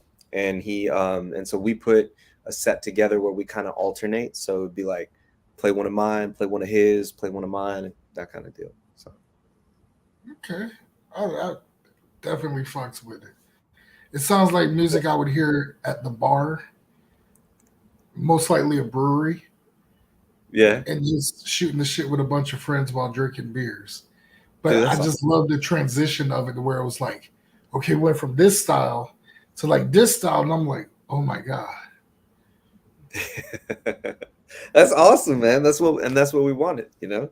That's what you wanted. Like it's it really does give a different kind of feel to the vibe of the evening. And it's kind of like there's something for everybody. You know what I mean? And that's what you want. These days, most people, and I'm not saying musicians, but in order to really cover all corners, you have to learn how to accommodate, and cater to the audience. But you want to cater to them on your terms with your ideas, not trying to be, cookie cutter something else. Yeah. So right. That's just my personal opinion. No, I think you're spot on, man. Like that night, the other bands that played were each band was like a totally different genre kind of style. And everybody was just like, I fuck with it. Like I dig what y'all are playing, and like we didn't show up to see you, but we're sitting here listening to you and we dig it. And that was kind of true of everybody in the audience. So it was pretty cool, man. By the end of the show, man, somebody stage dived. I couldn't believe it, man. That's never. I believe it. Because it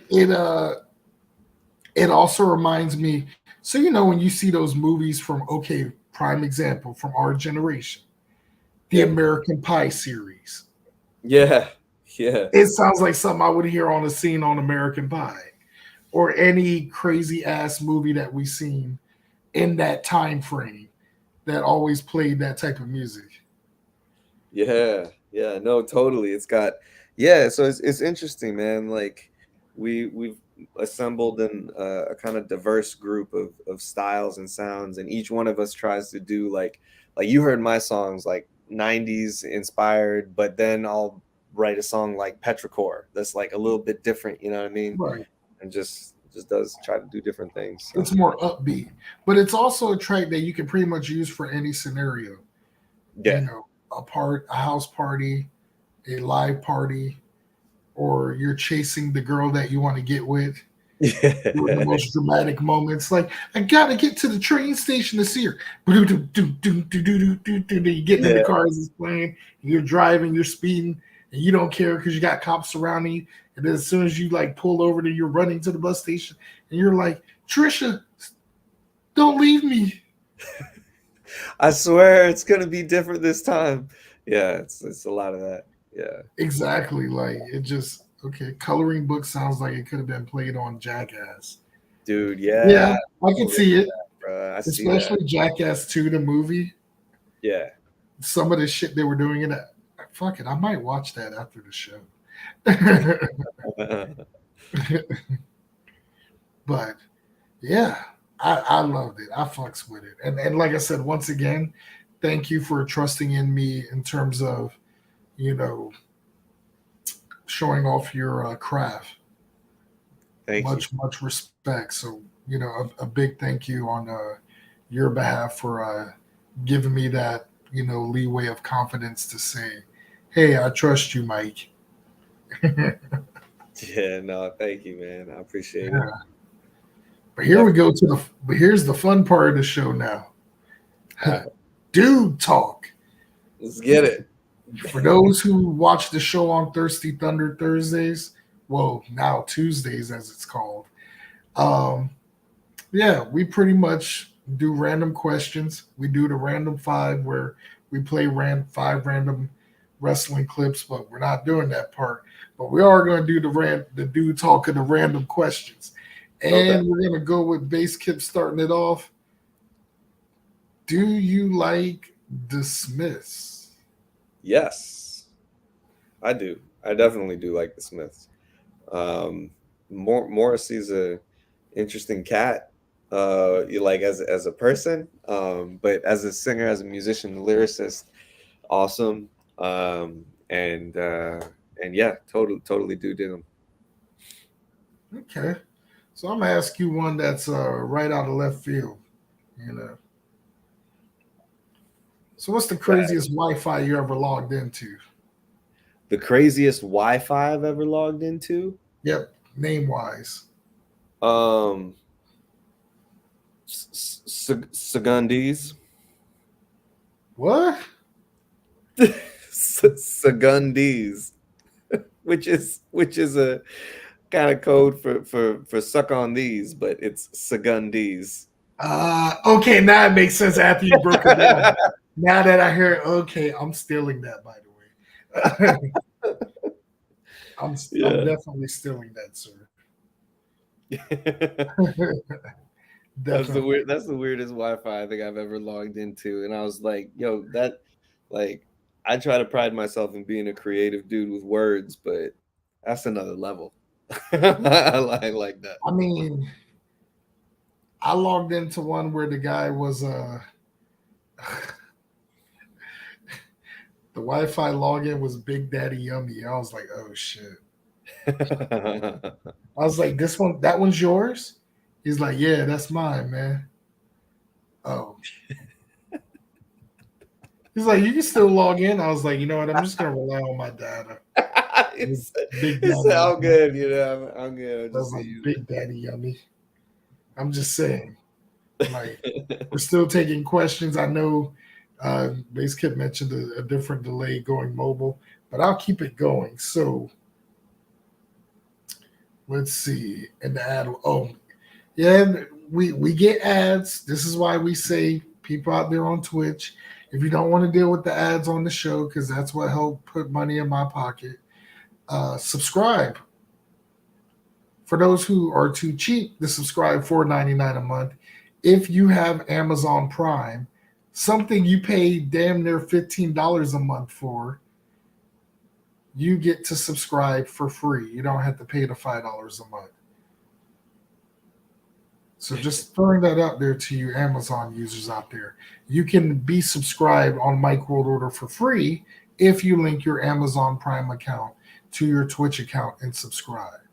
So that being said, stop being cheap. Because technically you're not getting it for free because you're paying $15 a month for Amazon Prime. What's the difference? You're paying you're paying 3 times more than if you were going to pay regular subscription on the show. That's pretty cool though, that if you've got an Amazon Prime membership, you can get Twitch like automatically.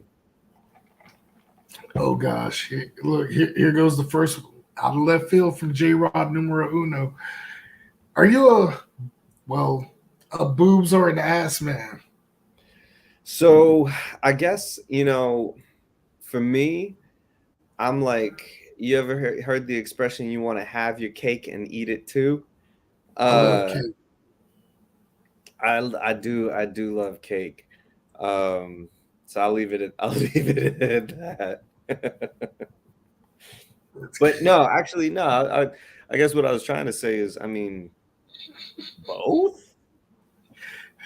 If I'm just being honest, what I mean? I just like both. I like both. Yeah. I can look. One can be better than the other. I mean, I like both. Right. And I think it's funny because the numbers went up right as soon as you answered. We just hit a spike on up. Oh God! Wow. Okay. Alrighty. So yeah. So what's the weirdest thing you ever done at a guest house? The weirdest thing I've ever done at a guest house. You said we keeping this PG-13? I mean, I went with the assumption that you like Pipe 720, that you're a family man with kids. That was my assumption. That's how I was with Pipe, because he's like, because his job and he's a family. I was like, look, I got you, man. I said, I got that vibe off of you off the bat. I said, trust me, I know how to accommodate with anybody and anyone. So we can throw PG out the window. All right. Well, all right. I'll put it to you this way. I went to I went camping at a friend's house. So it wasn't what you would call like a guest house, because they had like this dude lived in Pennsylvania out in the country, and he was coming back after college. And yes, how deep you want to go in the rabbit hole, bro? Okay. So I went to go visit him. He was having this like party, 4th of July party, invited like 30 people. The only rule was just bring your own tent. So the weirdest thing that I've ever done in a guest house was, I guess, go to sleep in a bed other than the one that was assigned to me and wake up in the bed that was assigned to me. That's probably the weirdest thing. I teleported in the middle of the night. I went to sleep in one bed and then woke up in another bed. At a guest house. I can tell there's a long story behind that. How that sounds like you got trashed. That sounded like you was Axl Rose that night. I had a beverage or two, but first off, 2 drinks would never have me end up at one then the other. Yeah. Unless I'm not in there alone. It's like a slip and slide. Yeah. It was elaborate.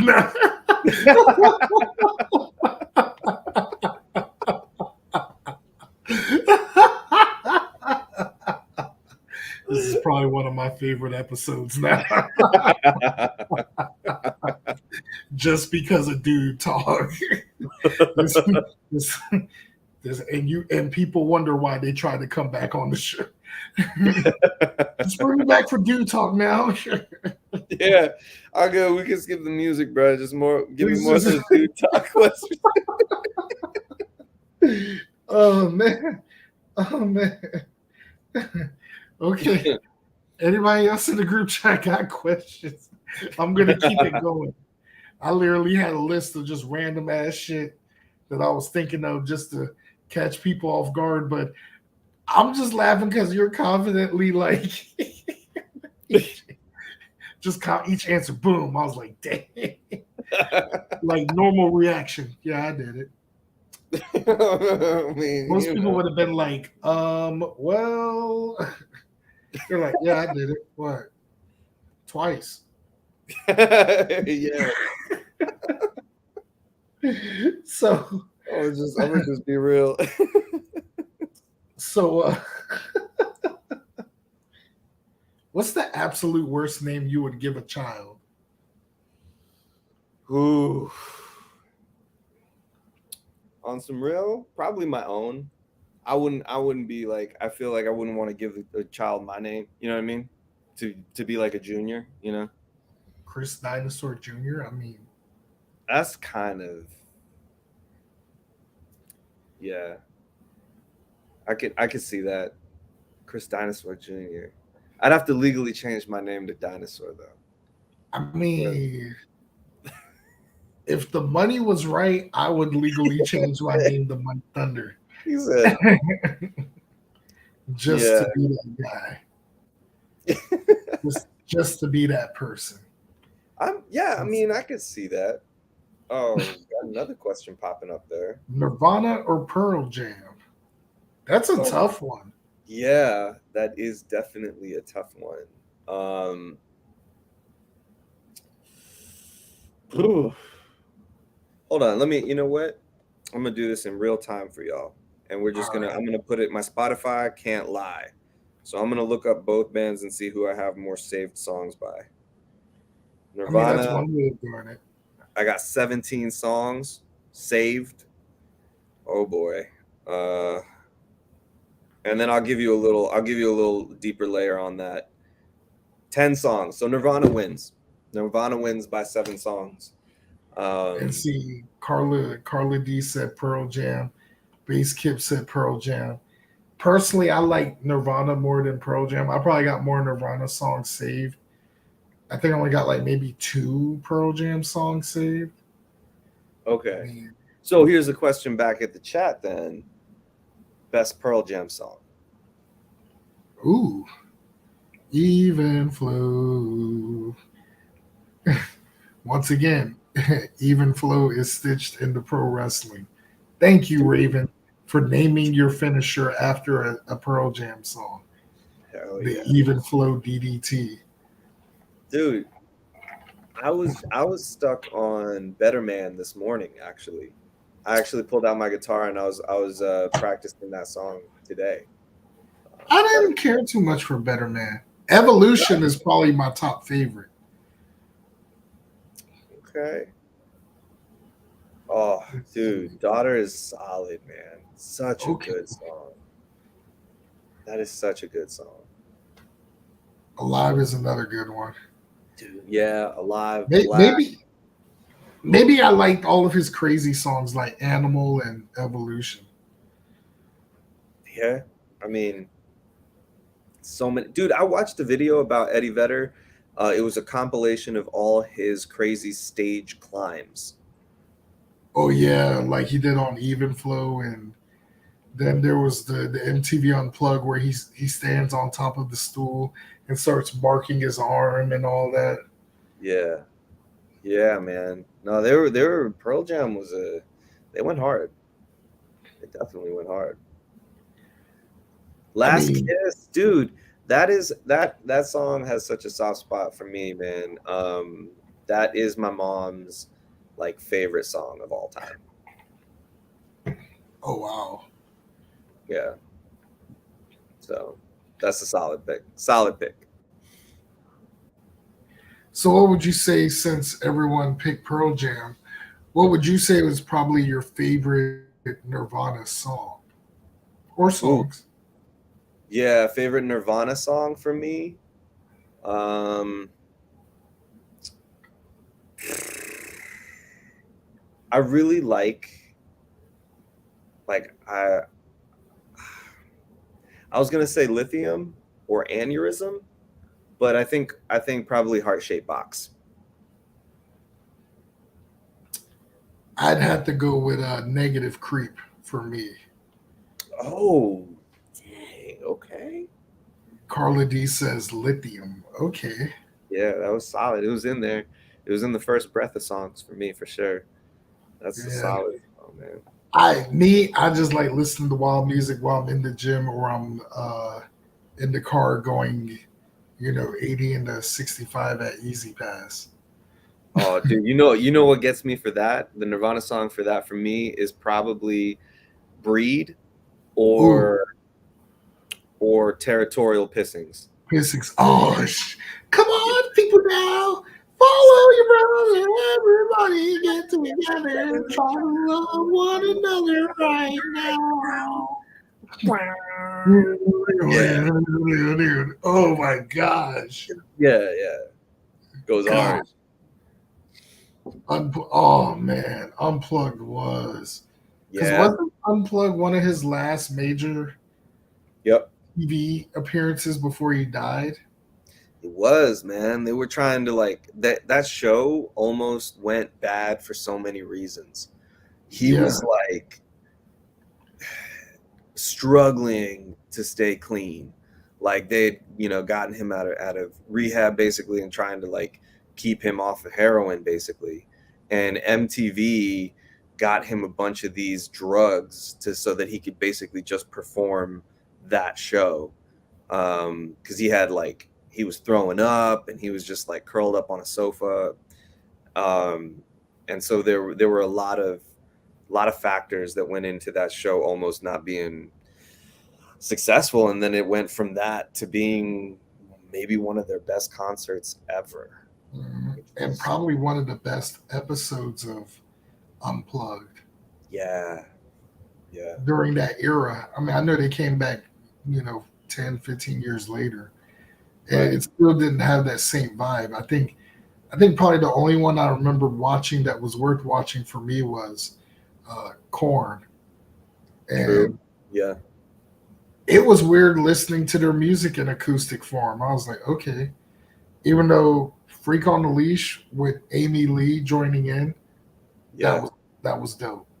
yeah. That was dope. But which brings me to my next question, since we're on the subject of Kurt Cobain when he was on the drugs. Now this is Yep. just me saying conspiracy theory. I Okay. have my theory about it. Others have theirs, but do you think Kurt did it?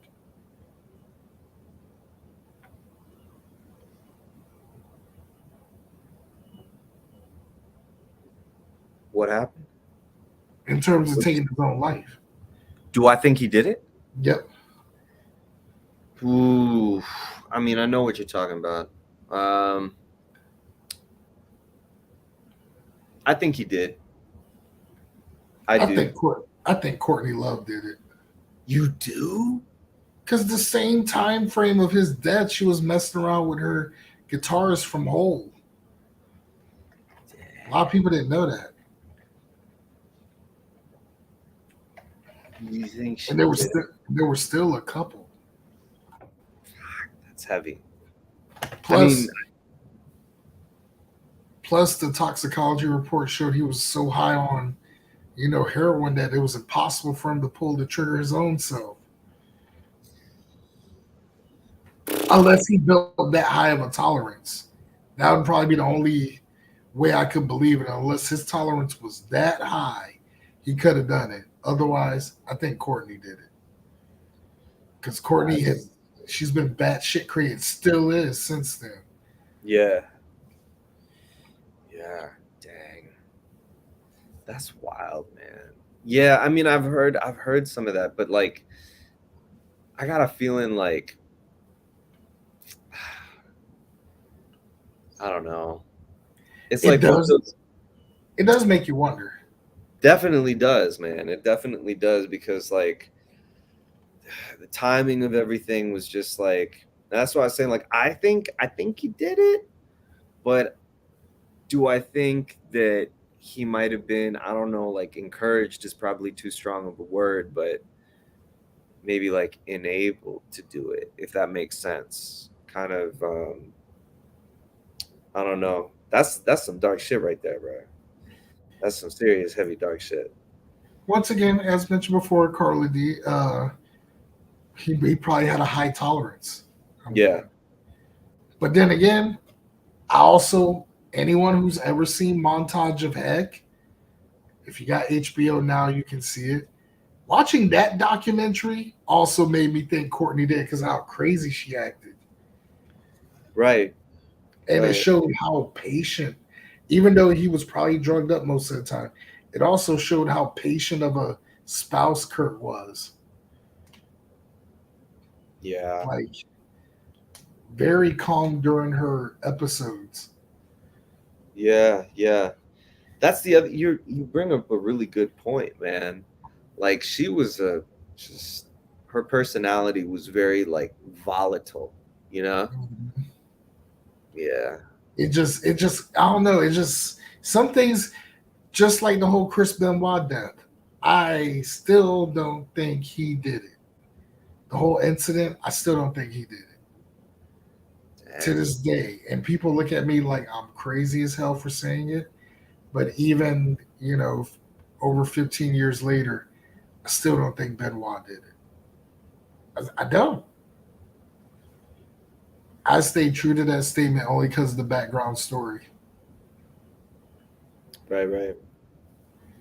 Oh yeah, there was the Bleach document, but Bleach was okay, but it wasn't anything like Montages of Heck.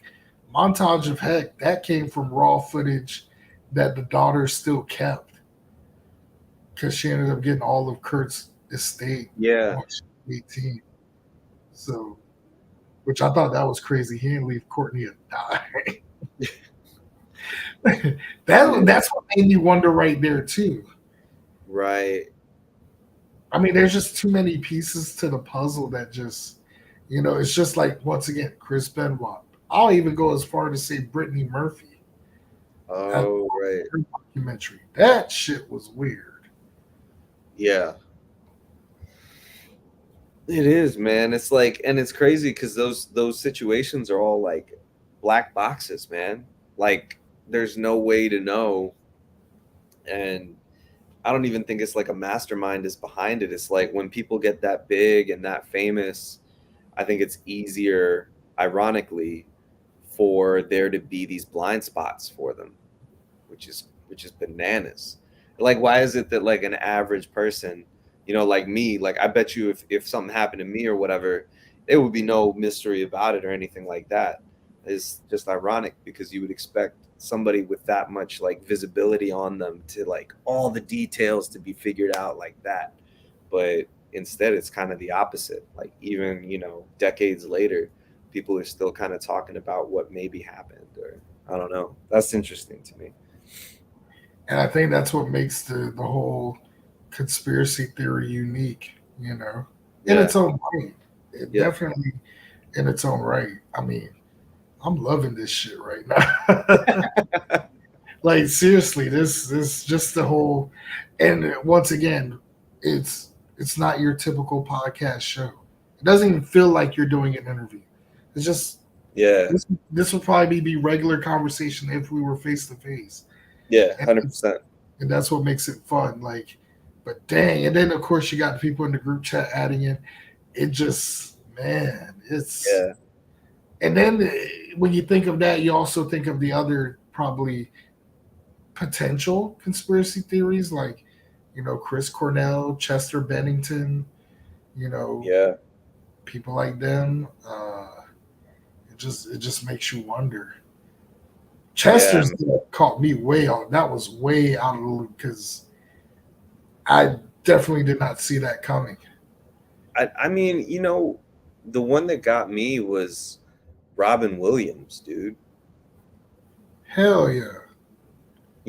Like, and I know that some people, like comedians, have like a lot of comedians come from like broken childhoods and like really dark pasts, and comedy was like a way that they coped with those really difficult situations.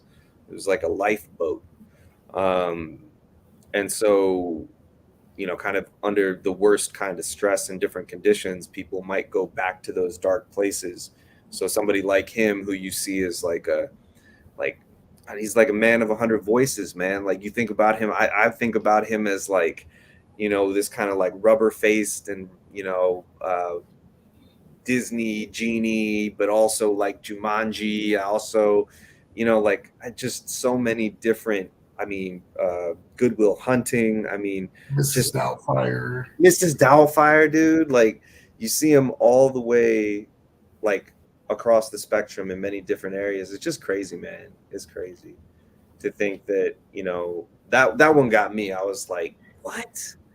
But you know what movie that made me kind of potentially think that there was something wrong with Robin Williams because of how he tapped into that dark side way too comfortably? 1 Hour Photo. Oh, true. That When I movie saw was 1 Hour bizarre, Photo, bro. yeah, That movie, yeah. Psy was his name in that movie. yes. Yeah. Mhm. Because of that and another movie, Gone Girl. Like even the people that played in that movie, I can't look at them the same for watching. All right. Just because the whole aura in it. I don't know if it's the aura or the fact that Trent Reznor did 95% of the music. Oh, true. I mean, Yes. it was just good. But like the story, dude, that one shook me for like a couple days, man. I was watching after watching that movie, I was like, yo, what? This Like, shit made you think, man.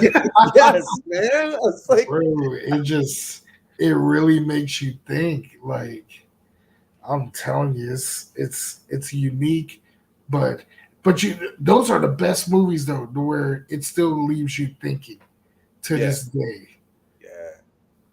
Like I'll even go as far to say, even though it was based on actual events and scripted, the first Blair Witch Project, yeah, I was in elementary school when it came out, and that fucked with me for a bit.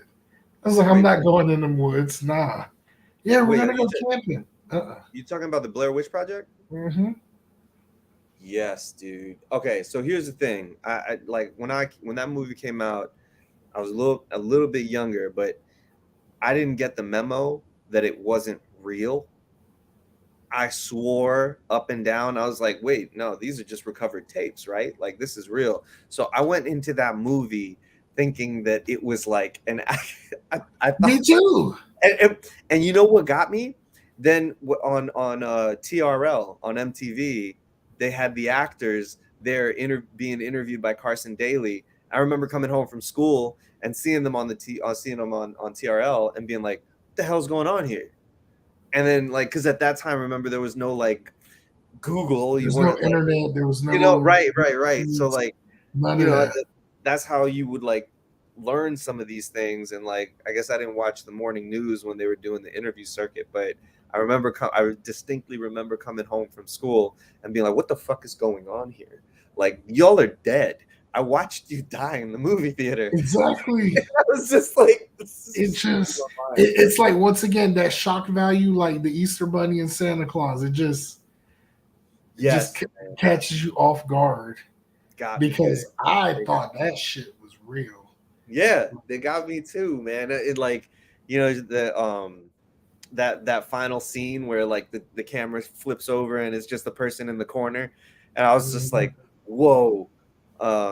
Yeah, it was a trip. That movie. Yeah, because it made me wonder. I was like, okay, what happened to the guy? Like, did they kill him or? Like, we already saw his fingers in his wrapped up in that handkerchief or whatever. Yeah, I think it was his sweater or whatever, his jacket. Yeah, right. Yeah, but I was like, oh, okay. I was like, yeah, that was real. I was like, how did they put? And that's. It's funny when saying that.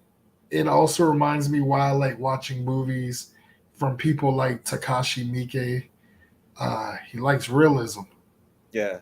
And I felt like during that time frame, the Blair Witch Project, the first one, because all the other ones that they did was horrible. Right. Because it felt like a movie. Yeah.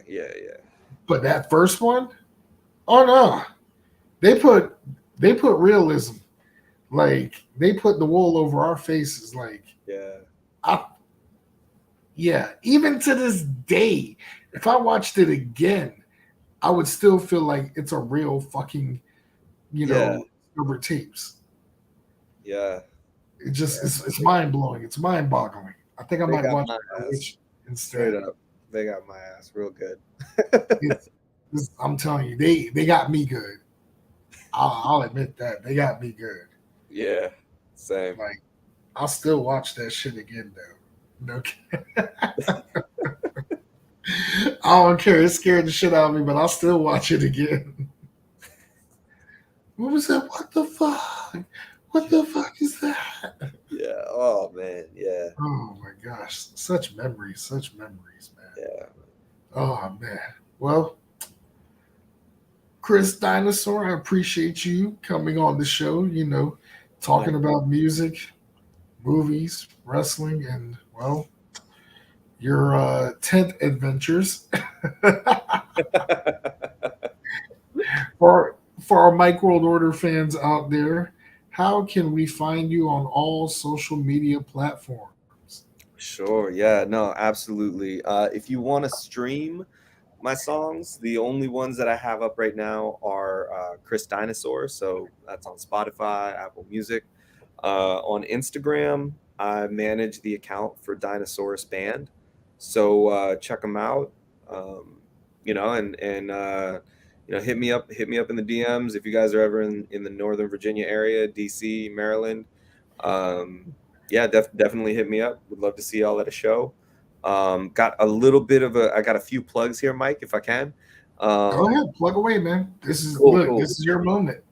Thanks, man. So coming up in September, I'll be playing at a show in Annapolis on September 16th.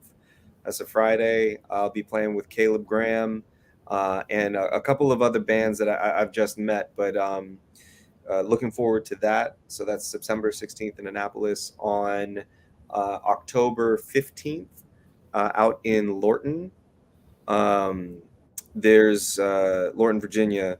There's a place called the Workhouse Arts Center. It actually used to be a prison and like a jail, and it has been since converted into like an art center. And every year at Halloween, they do a like a haunted trail. Like people are dressed up, and they've got like dozens of people roaming all over the facilities, and they try to scare you and stuff. And this year we'll be playing as the band. Like they've got a live band playing, a couple of different live bands playing, one for each night. And our night is going to be on the 15th of October. So if y'all are around, come check us out. And then October 22nd, we'll be playing as part of an outdoor festival. And that is going to be, I believe it's in Springfield, Virginia. It's or McLean. I think McLean, Virginia. But it's October 22nd. We'll be playing at an amphitheater. So you can come see all the songs you heard tonight and some more. So, yes, sir. That's it. Oh, awesome. And it's crazy, out of all the 3 locations that you mentioned, Lorton is literally down the street from where I'm at, because I'm in Woodbridge. So literally I can just hop on Route 1 and get to Lorton. Oh, sick. Yeah, you got to come out, man. Oh, yeah, most definitely. I'll definitely support and, recruit more people to come on the show and get their stuff out there. Why not, right? Yeah, no, absolutely, man. I mean, I've had such a good time chilling with you tonight, man. Totally, to your point, man, it just honestly felt like just chatting with you over a couple drinks. So it's been a great vibe, man. And definitely we'll be spreading the word about the mWo arena and how much of a great time it is. So, for sure, man, no doubt. I appreciate it, and hopefully by at least my game plan, at least by Friday, I'll let you know the updates. I will get this episode edited and uploaded to where it's on all major podcasts platforms. It's on my YouTube page. You can find me on. It's on my Twitter page at mWo Mike Thunder. You can see this replay and of course Twitch at Mike World Order. But I will make sure by the end of the week to have all of your stuff out there. That way, all the fans can have something to listen to on Labor Day weekend. Dude, thank you so much, man. That's awesome, yeah. dude. Well, yeah, we'll look. We'll make sure. Like, Mike World Order is a show that's not viewed locally. I'm viewed globally in different countries, according to statistics. Like, you know, hey, I'll take it and run with it. Dude, I cannot thank you enough, man. I really understand. I appreciate it because I was a fan of the show. Kind of like I said, from seeing Pipe on there and Sage Bay, it was really cool, man. I love what you're doing, man. I hope you keep doing it. Can't wait to come back. So. Oh yeah, we love for you to come back. You don't even have to be for music. Come back when we do Comedy Hour. Come back when we do Thirsty Thunder Tuesdays, and you can enjoy your first random 5 of checking out 5 different random wrestling matches in different order. I think, let's see, who's done it so far that you might know of. I know Christina Sisson did one.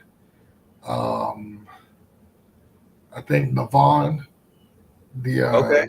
Yeah. He's been on 2 episodes. It's been a who's. They enjoy Thirsty Thunder Tuesdays because that's the happy hour show. That's the show where we watch wrestling and drink. Like that.